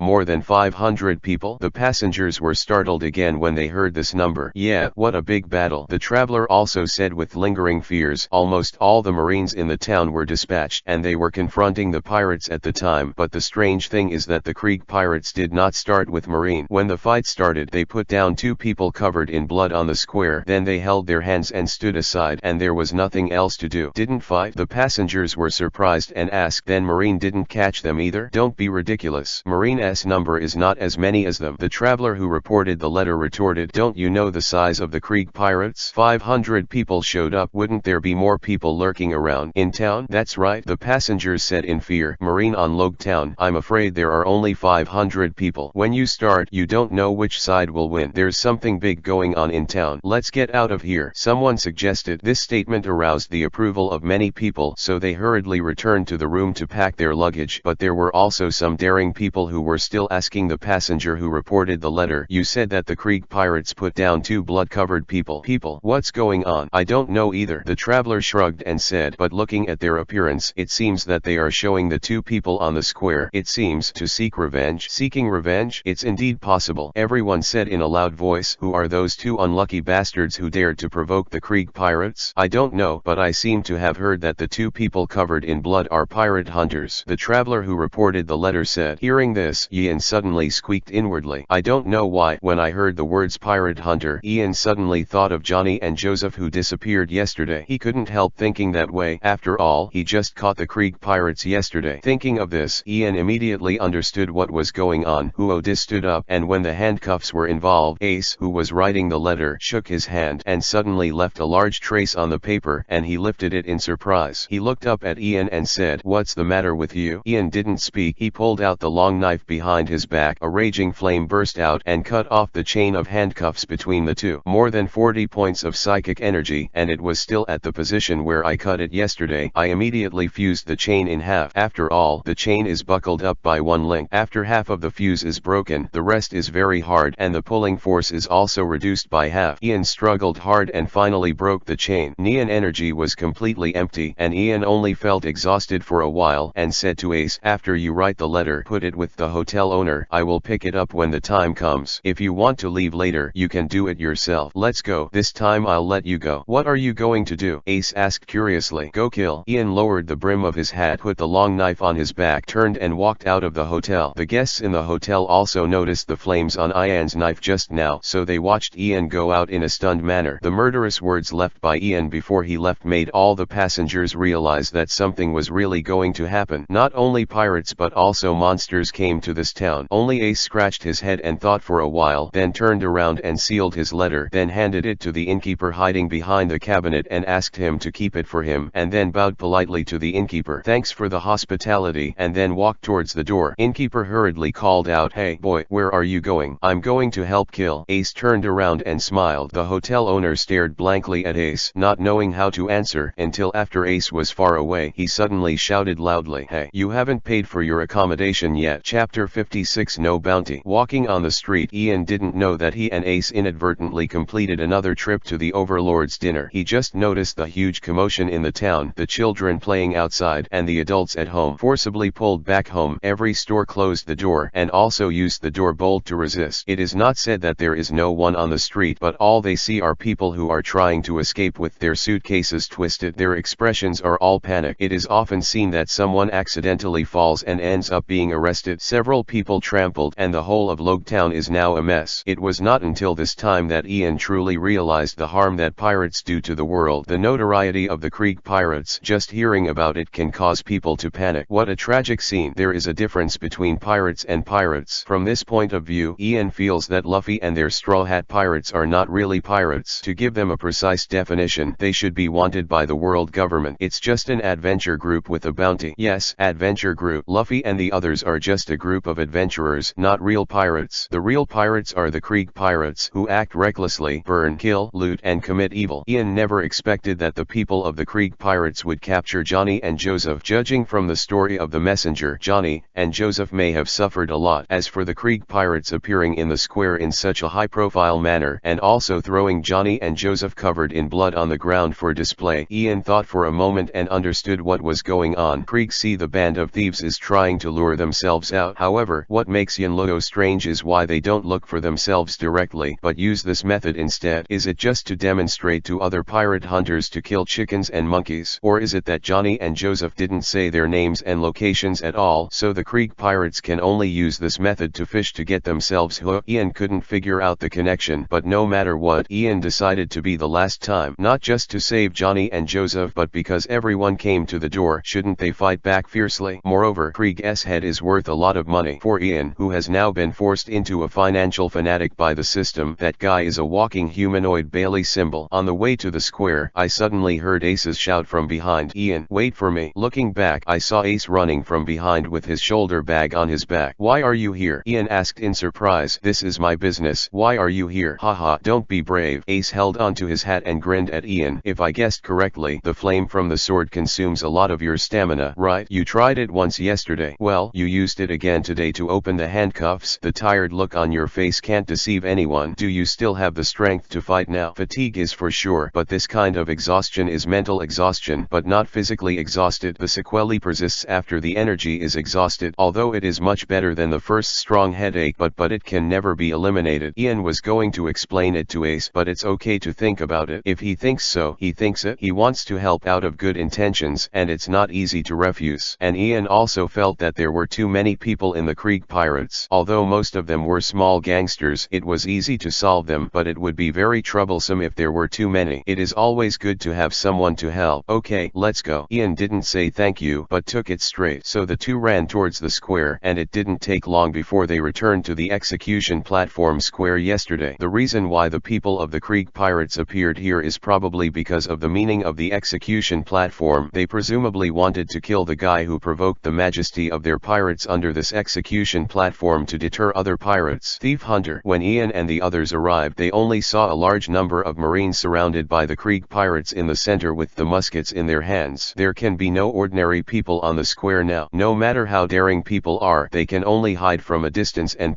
stir it in. It is simply courting death. The marines raised their guns and aimed at the pirates, and the pirates also took out their weapons and stood by, but no one dared to fight. On the marine side, it is because the intention of the Krieg pirates has not been figured out yet, and the other side does not seem to be here to rob. Even if Marine has the obligation to catch the pirates, it depends on the situation. If not on the pirate side, how could Marine dare to do it first? The same is true for the Krieg pirates. They were told by Krieg before they came that they had better not start a war if they could not start a war with Marine, because once the Marine soldiers suffered heavy casualties, the Marine Vice Admiral Garp in East Blue would be still at that time. I'm afraid that chasing the ends of the earth will kill the Krieg pirates. Although Krieg is arrogant, he is still jealous of Garp, the legendary sea soldier. Unable to move, Marine could only choose to shout first. A Marine with the rank of captain, holding a loudspeaker, shouted to the pirates, "You are surrounded. Immediately put down your weapons and capture them." When Ian arrived, he just heard the shouting and suddenly felt a strange feeling. In the movie, the police seem to act like this when they shout to the criminals, but I have never seen any criminals obedient after shouting surrendered. Krieg pirate group suddenly cheered as soon as these words were shouted. "Go away. We're not here to trouble you. Yes, if you want your own life, get out of here." What about Marine? We Krieg pirates have never been afraid. The pirates didn't buy it, so Captain Marine was also very embarrassed. The person in charge of the Logtown base had just been transferred, but Colonel Smoker, who took over, had not arrived yet. As a result, such a big thing has suddenly happened. The highest rank in the base is he was gone, but he had no countermeasures for this. He wanted to grit his teeth and order an attack, but he was worried that he would not be able to bear the consequences, so he hesitated for a while. In this strange atmosphere, Ian and Ace pushed aside the Marine soldiers and walked towards the encirclement. A Marine soldier found him and quickly grabbed him and said, "What are you doing? Get out of here quickly. This is not something that ordinary people can participate in. Are you all dying to watch the fun? Don't worry." Ian patted him on the shoulder and said, "What these pirates are looking for is me, and we are not ordinary people." Under the blank eyes of the Marine soldiers, Ian and Ace squeezed out of the crowd and stood in the field. All of a sudden, everyone's eyes were focused on the two of them. "Who are you?" a pirate asked stupidly. Ian grabbed the hat and pressed it down, making it tighter, then smiled and said, "Aren't you looking for me? That's why I'm here. Looking for you." "You." The pirate who spoke was still a little unresponsive, but for some reason, after seeing the smile on Ian's face, he suddenly froze, and he couldn't say anything more. Ian ignored the stunned pirates, walked to Johnny and Joseph lying on the ground, and squatted down to see their situation. Johnny and Joseph were beaten so badly that if it wasn't for their weak breathing, Ian would have thought they were dead. When Ian patted Johnny lightly, he heard Johnny murmur, I can say, don't say." He was completely in a coma, but he still said such words unconsciously, which made Ian's eyes even more gloomy. Seeing Ian's actions, the pirates finally understood that this boy with a bare-eared hat who just appeared was the third pirate hunter that the Krieg leader asked them to find. "Go kill him." The pirates burst out all of a sudden, clamoring and rushing towards Ian immediately. However, when the nearest pirates just rushed in front of Ian, they suddenly saw several flashes of sword light, and the next second, the fastest pirates suddenly disintegrated. Among them, some were divided into two halves from the top of their heads, and some were separated from the upper body and the lower body. No matter what the situation was, they all had one thing in common. They were all cut into two pieces senses by Ian. The blood of Bangfei was sprayed out instantly after the disintegration of these pirates. The scene was like a rain of blood, and the dripping blood was stained on Ian. He was in the blood rain, holding a long knife and raising his head, looked at the pirates and showed a smile. "I'm in a bad mood today, so your bounty. I don't want it." Chapter 57 Mora. Not to mention the pirates, even the marine soldiers in the back were frightened by the bloody scene that suddenly appeared. Marine soldiers with poor psychological quality had already bent down and vomited. Even Ace was a little uncomfortable. He frowned and looked at Ian, only to think that Ian at this time was terrible, and it was exactly the same as when he was fighting with himself. Krieg pirates the next moment. Even if he is mentally exhausted and can't use his mind, Ian is still a swordsman who has practiced for so many years. Every time he uses his sword, he has been practiced thousands of times and refined to the extreme, and he still has cards brought to him. The strength and speed bonus. At this time, he is like a bloodthirsty beast, setting off a bloody storm among the pirates. Every movement, every flash of the knife will bring a pirate screaming, "Let the blood of Bangfei spill out." Before Ai Sija followed suit, Ian had already cut down dozens of pirates in an instant, and they were all killed with one strike. At this time, the Sword Saint's longsword finally exerted its due power. The rough and savage slashing style was vividly displayed by Ian at this moment, and every enemy who dared to stand in front of him had already turned into two halves and fell down. Blood is the prelude to the killing, and the scream is the note of fear. At this time, Ian is the Shura walking in blood plasma. He has no mercy at all. He just slaughtered every pirate that appeared in his field of vision. Whoever just cut it down with a knife. In fact, Ian didn't want to kill. After all, he was a person who had crossed over from a peaceful society. In addition, he had been staying in a quiet little village like Shimatsuki village, so Ian had always had his own moral bottom line. The pirates he caught are usually wounded at most. Even the original Kabeji, Ian was actually merciful. Otherwise, he would not be able to cut Kabeji in half directly. However, just because you don't want to kill doesn't mean you won't kill. After seeing the tragic situation of Johnny and Joseph, Ian finally couldn't help but go wild. That's right, Johnny and Joseph are just small people. Maybe in the eyes of many people, they are just dispensable characters. If they hadn't been posted upside down, they wouldn't even have intersected with Ian. However, these two little people were reluctant to tell Ian's information because of their loyalty, which led to the tragic revenge of the Krieg pirates. Isn't it just right for pirate hunters to catch pirates? They just stick to their beliefs. What is wrong with them to be treated like this by you? Is it just because they are weak and you are strong that you can abuse others so much? Since this is the case, then I am stronger than you, and I do not need mercy for you. In this pirate world, everyone has their own goals. Zoro and Kuina live for their dreams. Buggy lives for his treasure. Ace lives for his freedom. And Ian, when he came to this world, he was once confused and couldn't find his goal. However, just today, at this time, Ian finally realized that he must live for his own strength. When Ian, who was immersed in the killing and thinking, came back to his senses, the square was already full of corpses. The more than 500 pirates who originally gathered here in the Krieg pirates, actually in such a short period of time, more than 140 were hacked to death by Ian. The bright red blood is like a small stream, enough to flow in the square, but at this moment the sun has risen, and the rising temperature makes the blood on the square more and more intense. The few pirates who fell in front of Ian were so frightened that their legs went weak and they fell down. They thought they were going to die, but who knew that Ian stopped suddenly. Once the spirit was relaxed, the urge to urinate could no longer be tolerated.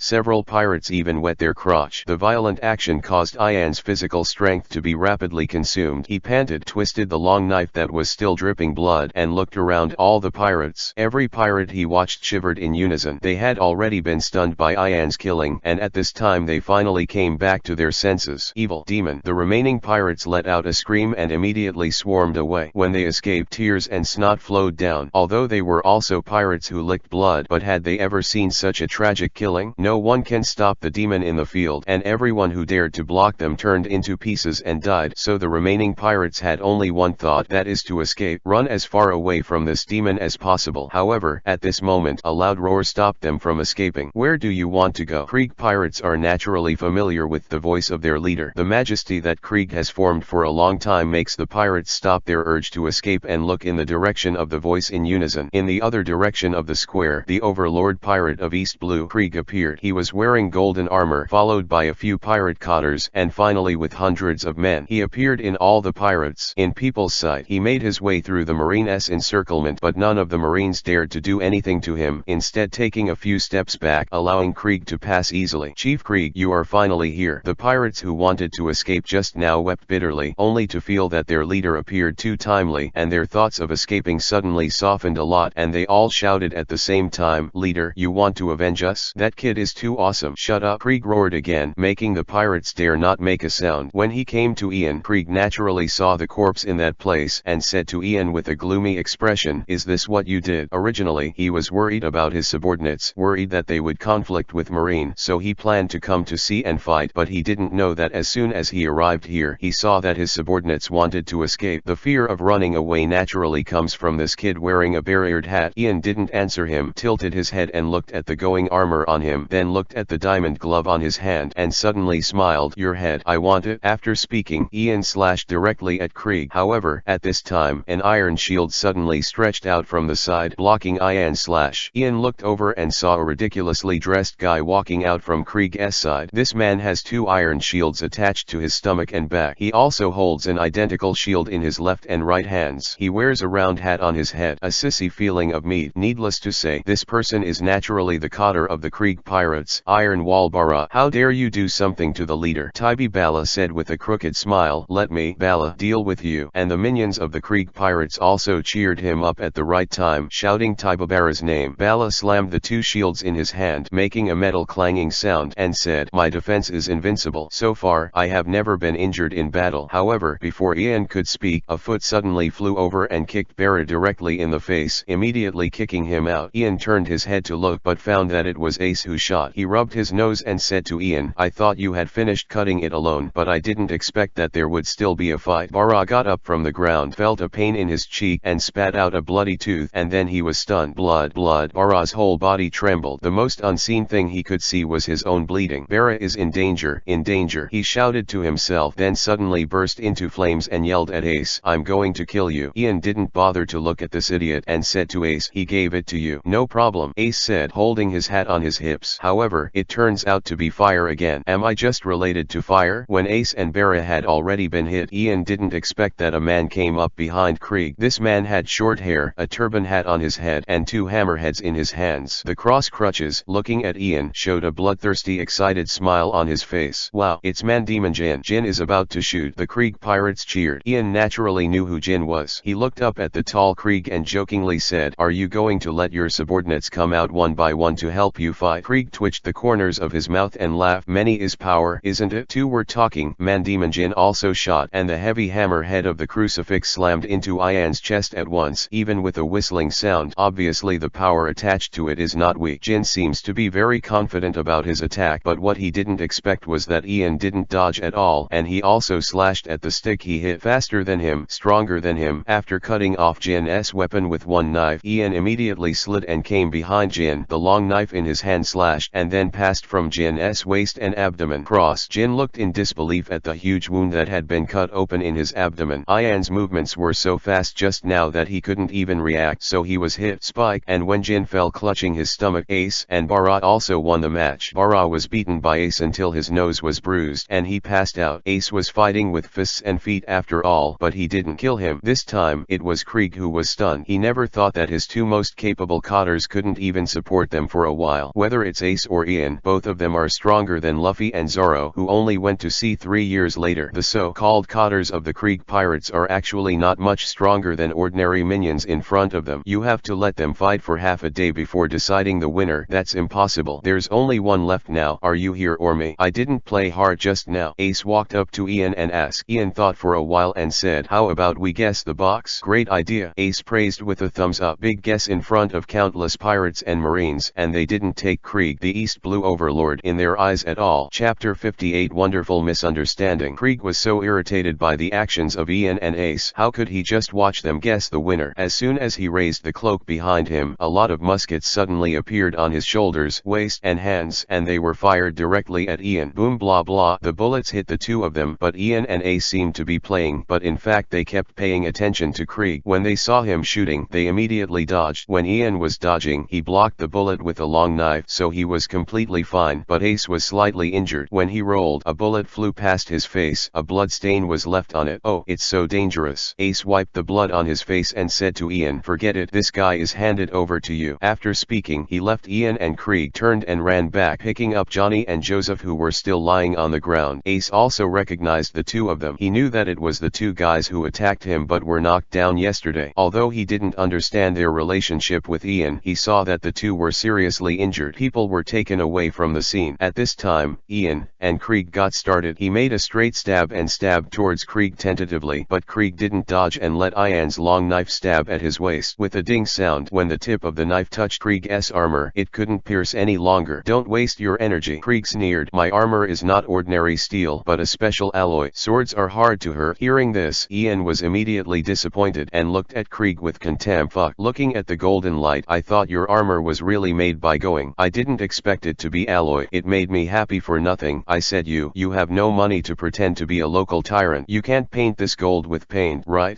Krieg wanted to pretend to be pushy, but was slapped in the face by Ian, and the veins popped out on his forehead for a while. Taking advantage of his height, he punched Ian's head from above. Ian turned to the side of the blade and tried to block, but was punched by Krieg on the blade, which almost made the blade in his hand fly away. Go out. Krieg's fist is studded with hard diamonds. In addition, he has a strange power. If such a fist hits a person's head, I am afraid it will directly shatter the skull, right? Ian received Krieg's attack. He immediately realized that he underestimated this guy. With this strength alone, Krieg was no better than himself, and he didn't want to use skills now, just relying on the swordsman's long sword. I'm afraid hard to break his armor. So Ian shifted his attack position and suddenly accelerated and slashed towards Krieg's leg. There was an imperceptible smirk on Krieg's face, and he raised his leg and kicked Ian. Ian's knife slashed on the calf kicked by Krieg, but the familiar metal sound resounded again. Krieg was hiding under the trouser legs. It turned out to be the same armor. Ian didn't expect this at all. The blade failed to cut in, but was kicked in the face by Krieg, rolled and flew out. Ha ha ha. Krieg succeeded and laughed wildly. Do you think I would show such obvious flaws? The pirates who were watching immediately cheered loudly. As expected, it was the leader. The pirate hunter who killed so many of them had no way of taking the leader. Ian got up from the ground and spat out a mouthful of blood. He felt numb in his cheeks. He looked at the calf where Krieg was cut. Although the trouser legs were damaged, they showed the same golden reflection. Krieg, this guy actually wrapped his whole body tightly with armor. How insecure you are. Ian raised his head to look at Krieg's head, which now seemed to be the only place he was unprotected. However, before Ian could do it again, he suddenly felt a sense of danger and suddenly jumped off the spot subconsciously. The moment he just jumped away, there was a huge explosion in the position where he just stayed. Boom! The air wave of the explosion hit, and Ian, who was in mid-air, was directly blown out. The power wrapped in the air wave made him feel like he was being squeezed, and it was extremely uncomfortable. He understood that the explosion just now was definitely a cannonball. Someone shot himself with a cannonball, but it definitely couldn't be that guy Krieg. I was staring at him just now, and I didn't see any movement from him. Just when Ian got up in dismay, a familiar laugh sounded. Ha ha ha ha. The boy with the barriered hat. Does the cannonball taste good? Turning his head, Ian found that there was a group of people at another intersection behind him, and the man in the lead was wearing a captain's hat and a gray-white skull pattern crossed on his forehead below the pattern, but it is a round big red nose. Buggy. Ian was surprised. Although he had heard about Buggy's escape from prison when he met Garb, he never expected that he would appear here. There was a cannon next to Buggy. It seemed that the cannonball was fired from the cannon. Moji and Kabeji were also behind him, and the lion was naturally there. Krieg was also a little surprised by the explosion just now, and when he heard Ian screaming, he also turned to look at Buggy. Although he has never dealt with Buggy, he also knows the name of the Buggy pirate group as the more famous pirate groups in East Blue. Their leaders are all on the bounty list. It's just that he didn't know what the Buggy pirates wanted to do when they appeared, so he stayed silent for a while and watched the development of the situation. The marine soldiers on the outside were in a cold sweat at this time. This is bad. It's okay to have a Krieg pirate. Now even the Buggy pirates have appeared. 2 days ago, because of the Buggy pirates regarding the jailbreak, Buggy's bounty amount has also been updated. It is also a pirate with the tens of millions. Now 2 pirates with a bounty of tens of millions have appeared in Logtown at the same time. How will it end? Captain, what should we do? A marine Cao Chang quietly asked the captain. The captain didn't know what to do either. With the marine power in Logtown, it was very difficult to deal with a Krieg pirate group. Now with the Buggy pirates, marine didn't seem to be able to win. Go on, don't shoot. The captain was full of sweat on his forehead and whispered, it seems that the 2 pirate groups are looking for the pirate hunter to seek revenge, and now I just hope that they can avenge their revenge. Take the initiative to retreat. Then Marine Cao Chang widened his eyes and said, Is this suitable? That man is a pirate hunter, so why don't we help him? The captain grabbed Cao Chang's collar and gritted his teeth. Help? You tell me how to help? Do you want all the soldiers to go up together? Have you ever ever thought about the consequences? If we fail, the entire Logtown will be destroyed by these two men. The guys are looting. That Cao Chang suddenly came to his senses, and he was also dripping with cold sweat. Captain let go of him and said dejectedly, now we can only pray for the pirate hunter. I hope he doesn't die here. It's a surprise, boy. Buggy crossed his hips and laughed for a while, then suddenly flashed a dark key from his hand and said, what do you think this is? See, stone key. He lost and said in surprise, that's my key. Why is it with you? You really want it, don't you? Buggy said proudly, but I just don't give it.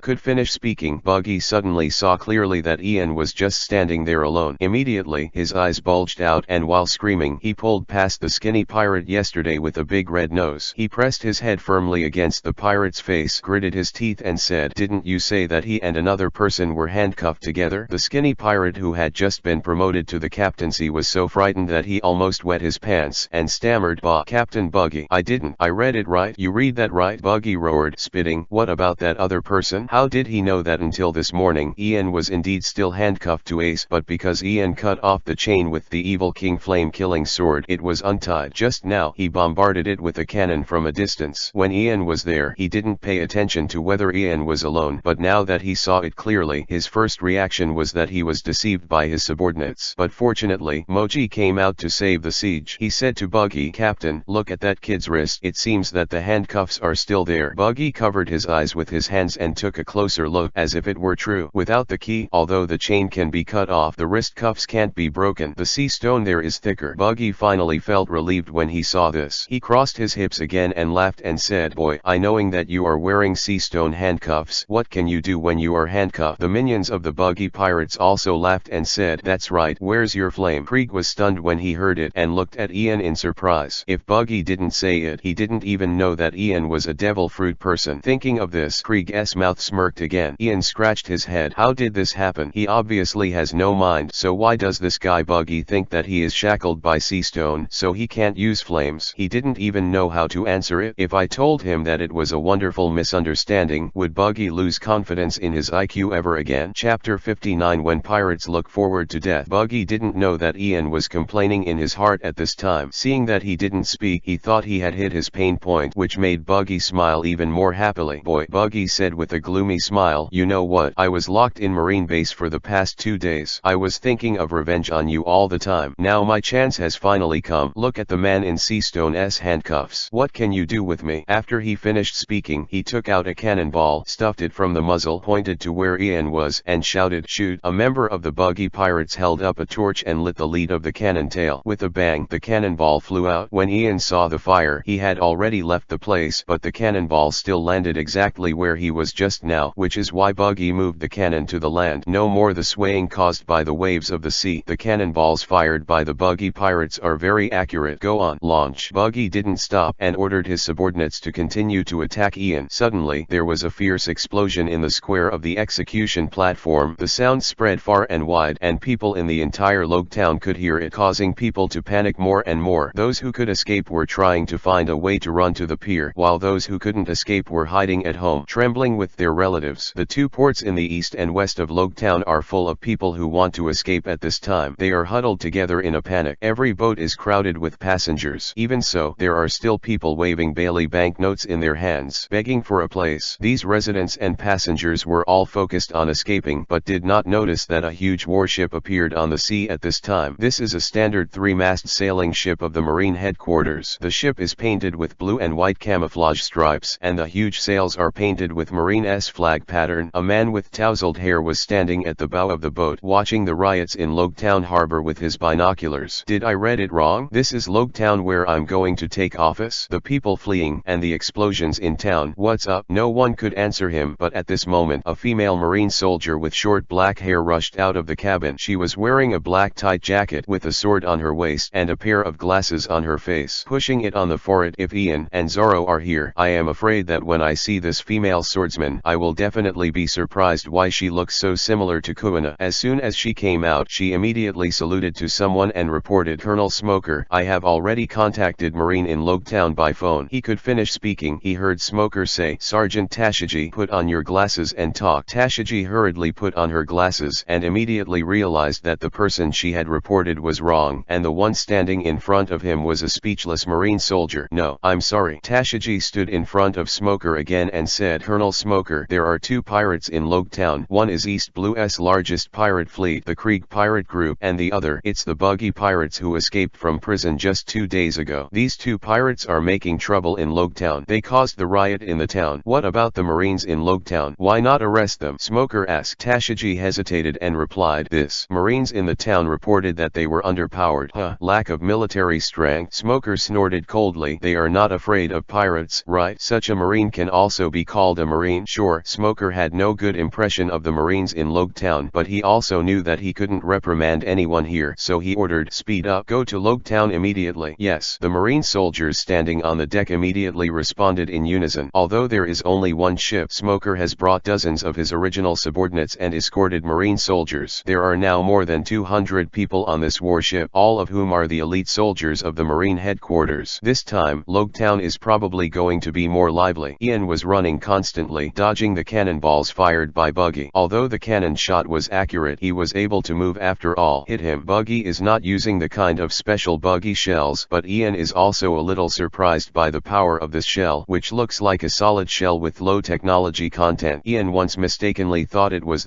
a kind of stuff used by pirates in the Middle Ages, but after I got in touch with it, Ian realized that despite the inconspicuousness of these round cannonballs, in fact, except for the less shrapnel, the power of the explosion was quite violent. It's not a way to hide like this, Ian thought for a while, and after dodging a cannonball, he suddenly moved his footsteps and ran in front of this guy Krieg. Krieg has been watching the fun just now. Now that Buggy has started, he is not in a hurry to trouble Ian, but he never thought that Ian would suddenly run in front of him, which made Krieg stunned for a while. No, not good. Krieg suddenly recalled and turned his head to look. Sure enough, that Buggy guy is firing cannonballs in this direction. Krieg wearing a suit of armor. Although the protection is sufficient, the drawbacks brought by the heavy armor are also obvious. His speed is not fast enough. When the cannonball hit, Ian dodged first, but Krieg couldn't run away. The cannonball landed at his feet and exploded. Fortunately, when Krieg exploded, he clasped his arms to protect himself, so although he was blown away, he was fine. He stood up and yelled at Buggy with a sullen face. What do you want? Buggy sneered and said, I'm bombarding that kid with a cannon. It's you. What are you doing standing there? Don't you know how to dodge yourself? As soon as these words came out, the people of the Buggy pirates also laughed. The pirates and the pirates were not convinced by each other. I didn't admit it. Now their captain Buggy is also a pirate of tens of millions, which is not much different from Krieg's bounty, so the Buggy pirates naturally won't take the Krieg pirates seriously. Bastard clown-like guy, Krieg said through gritted teeth, waved his hand, and shouted to his subordinates, teach them a lesson. Krieg pirates, who were originally watching the fun, immediately screamed after receiving the order of their leader, and rushed towards the Buggy pirates. They were just watching the battle between Krieg and Ian, but now finally found something to do. Teach me a lesson? Buggy sneered. Little ones. Let them see how powerful the Buggy pirates are. As a result, the 2 pirates immediately started fighting. Ian and the surrounding Marines were a little dumbfounded at this time. How did this happen? Why did the 2 pirate groups fight because of a disagreement? How about revenge together? They were surprised, but Krieg and Buggy didn't feel anything. Pirates are like this, and they also look forward to walking together. Sometimes in order to snatch each other's treasures, let alone fights, it is possible to kill you or die. Krieg and Buggy looked at each other from a distance, but as leaders, they knew what to do, and they all looked at Ian. Buggy said, kill this kid first, then let's decide the outcome. Krieg nodded, agreed. As for the surrounding Marines, the 2 of them selectively forgot all about them. Seeing the appearance of these Marine soldiers timid and afraid to shoot, they both knew that they had been deterred. Krieg took out a large circular shield and held it in his hand. On the shield with the Krieg pirates logo painted on it, a gap suddenly appeared. In the next second, countless thick sharp javelins were fired from the gap, went straight to Ian. Ian's eyes narrowed. He swung his sword to block and knocked down the javelins one by one, but unexpectedly Krieg was really sinister. When he fired the javelin, a small cannonball was mixed in, and Ian accidentally cut the cannonball, was instantly blown away. On the other side, Buggy also used the cannon to aim at Ian, who fell to the ground. All his men went to fight with the Krieg pirates. Buggy could only operate the cannon himself, but before he could ignite, suddenly there was a fist punched hard from the side on Buggy's red nose. It was Ace who shot, and he said unhappily, I said, have you forgotten me? Who are you? Ace raised his thumb and pointed to Ian's position behind him, then gestured to Buggy for the handcuffs on his wrist, saying, he and I are friends. We are together. The key to Seastone's handcuffs is on you. Well, sorry, I have to get it back. Want to get the key? That depends on your ability. Buggy roared. The wrist was detached, and the fist holding the flying flying knife immediately flew towards Ace. The battle has begun on both sides, and a 2-on-2 situation has been formed. Chapter 60 Catch Them All. Originally, in the original history, Ace met Buggy after joining the Whitebeard Pirates. That was a few years later, but now because of Ian's intervention, Ace fought Buggy ahead of schedule. We had a face-to-face, and as soon as we met, we got started. Unlike Ian, Ace fought completely with fists and feet. Buggy was unlucky to meet him. Although his split fruit can split his body into many pieces, no matter how he splits, these body parts are always solid. The typical characteristics of Paramecia fruit: he cannot be afraid when facing Ian's slash, but when he encounters Ace's fist, he can beat him no matter what. And most importantly, Ace has now mastered a little bit of how to use observation hacking. Even if Buggy's split arm wants to sneak up on him, he can't do it, and Ace can always dodge it easily. Therefore, the battle between Ace and Buggy can basically be said to be without suspense. As for the length of the battle, it depends on how resistant Buggy is. Compared to this side, the battle between Ian and Krieg on the other end was a little troublesome. When Ian met Garb, he had a hand with Colonel Schroeder, the intelligence officer beside him. At that time, he had wrapped his mind around a knife to hurt Schroeder, who was in the defensive state of Iron Nugget. But Iron Nugget, the defense technique of block, does not really turn the human body into steel, and the current Krieg is wearing an alloy armor that is harder than steel. The two are not the same concept. See, Stone's handcuffs must be opened, otherwise, whether it is Ian or Ace, it will be inconvenient to fight. But Ian has exhausted his psychic energy and can only fight Krieg with his own swordsmanship. No way to cut Krieg's armor, which makes Ian a lot more restrictive when he does it. At this time, Ian was transformed from a swordsman into an assassin. He rushed forward. When he came to Krieg, he jumped on the spot and jumped over Krieg's head. At the same time, the long knife in his hand slashed towards Krieg's neck. Try to attack Krieg's vital parts. Use his speed advantage to kill him as soon as possible. However, Krieg couldn't keep up with him in speed, but the defensive area of his head was relatively small. He wrapped his arms around his head and protected it. Ian's knife could only be dragged on the wrist armor of his arm. Make a spark. The blow didn't work, and when Ian was in the air, he twisted his body and stabbed the back of Krieg's neck with his arm with the blade. Result: Krieg suddenly took a step forward, pulling the distance away, and Ian's knife couldn't reach him. It's useless. After Ian landed, Krieg turned around and smiled at him. I know you can only attack my head, so as long as I take precautions, you can't hurt me. Ian clicked his tongue. He felt that Krieg was like a big tortoise now. As long as he shrank his head, there was no good way to take him. Mortar. Krieg raised his shield and aimed at Ian. Ian thought he was about to fire a cannonball again, so he hurriedly jumped off the spot. As a result, a large number of iron javelins were fired from Krieg's shield. These javelins included Ian's evasion range. He shouted one name but used another. Krieg used this insidious trick to successfully overcast Ian. Although Ian reacted and tried his best to block, he was brushed by a lot of javelins. The body left a lot of blood on the shoulders and legs.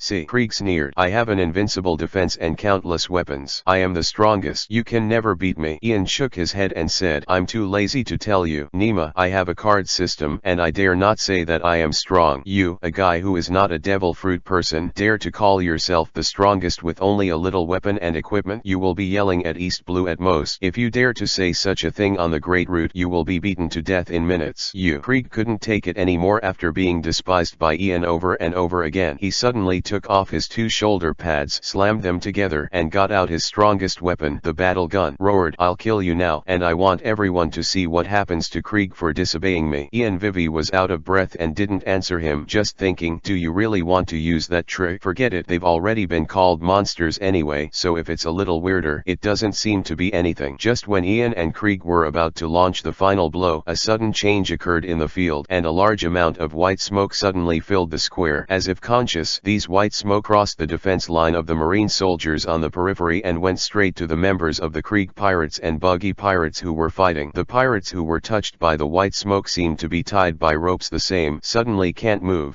What is this? Ah, hell, I'm out of breath, the pirates screamed. As soon as these thick white smoke appeared, they couldn't fight anymore. After seeing the miserable situation of others, they quickly tried to avoid the smoke. However, it was still useless. More and more pirates were surrounded by these white smoke, and then they were tightly tied together. What's going on? Krieg also noticed the vision. Ian knew what was going on, but he was also a little surprised. White Hunter Smoker? Didn't he arrive tomorrow? Why did he suddenly appear here? Marine soldiers on the periphery suddenly branched out, where a man with a cigar could be seen. His arms had turned into billowing smoke spreading out. Behind him, a large number of marine soldiers were rushing in. These were the elite soldiers from the headquarters headquarters brought by Smoker. As soon as they entered the square, they immediately grabbed the pirates trapped by Smoker and tied them together with ropes. The Marines at the Logetown base also recognized Smoker and saluted him immediately, but Smoker said angrily, "Look at your appearance. How can you look like a Marine? You actually watched the pirates make trouble. Are all the guns decorations?" No one dared to answer, and many people bowed their heads in shame, but for some reason, all the Marine soldiers in Logetown, including the former Marine captain, were secretly relieved. A new boss has arrived, and he has brought support, so Logetown should be fine now. After scolding, Smoker also shut up. He also saw the situation in the field. The number of pirates is indeed far more than Marine. Naturally, he also understood the difficulties of Logetown Marine, so he did not embarrass them anymore, saying, "Also don't help arrest people." Ah, yes. The Marine soldiers of Logetown quickly stood at attention, and then followed behind the Marine soldiers of the headquarters to hell. The sound of gunshots began to sound, and the Marines finally fired, killing any pirates who dared to resist. Smoker also noticed the dazzling blood in the middle of the square at this time, and even he couldn't bear to look directly, so he turned his head and asked, "What happened to those people?" The former Captain Marine replied, "Colonel Smoker, the young man with the long knife, is a pirate hunter. The Krieg pirates and the Buggy pirates came to seek revenge from him, and the pile of corpses on the ground, it's all made by this pirate hunter." Smoker's eyes widened. "You mean he hacked so many pirates all by himself?" "Yes." The captain nodded. Smoker didn't speak, staring closely at Ian in the field. When he saw his hat, his heart suddenly thumped. What does this guy have to do with that tyrant bear? Smoker thought for the first time, being so rude to a pirate is exactly the same as a bear. As a colonel of the headquarters, Smoker naturally knows about Bartholomew Bear, so he has naturally heard about the tyrant, one of Shichibukai. Although he is a pirate, Bartholomew Bear is a nightmare for many pirates. He seems to hate pirates more. Almost all the pirates he encountered were shipwrecked and killed. The big bear is a meatball fruit capable and can continuously compress the atmosphere and then burst out in an instant. This name is called for the terrible trick of bear shock. The destructive power is first class. The scene where the big bear fought is usually like being ravaged by a hurricane. Not to mention ships, even huge rocks will be destroyed. Pirates are even more appalling. It is because of this that the big bear won the title of tyrant. Smoker knew about Big Bear's deeds, but what he didn't expect was that he suddenly saw a young pirate hunter wearing the same hat as Big Bear, and the way he treated pirates was just as rude and cruel. Smoker didn't see what happened, so he didn't know Ian's anger at the time. Maybe the hat was nothing, but even the behavior was a bit similar. It's not a coincidence, so it was only the first time I saw Ian when he was in peace. He was equated with the tyrant bear. Turning his head, Smoker also saw Ace and Buggy, so he asked about Ace's identity. But about Ace, Logetown's Marine didn't know much about Ace. He is the only one in the pirate group, and he has no reputation at all, so Marine from Logetown can only treat him as a friend of Ian, thinking that Ace is also a pirate hunter. "Get them all," Smoker judged after listening. The Marine soldiers were stunned and asked cautiously, "Are those two pirate hunters to be caught too?" "Catch?" Smoker nodded affirmatively and said, "Even if they are pirate hunters, they caused this riot after all, so they must give Logetown an explanation."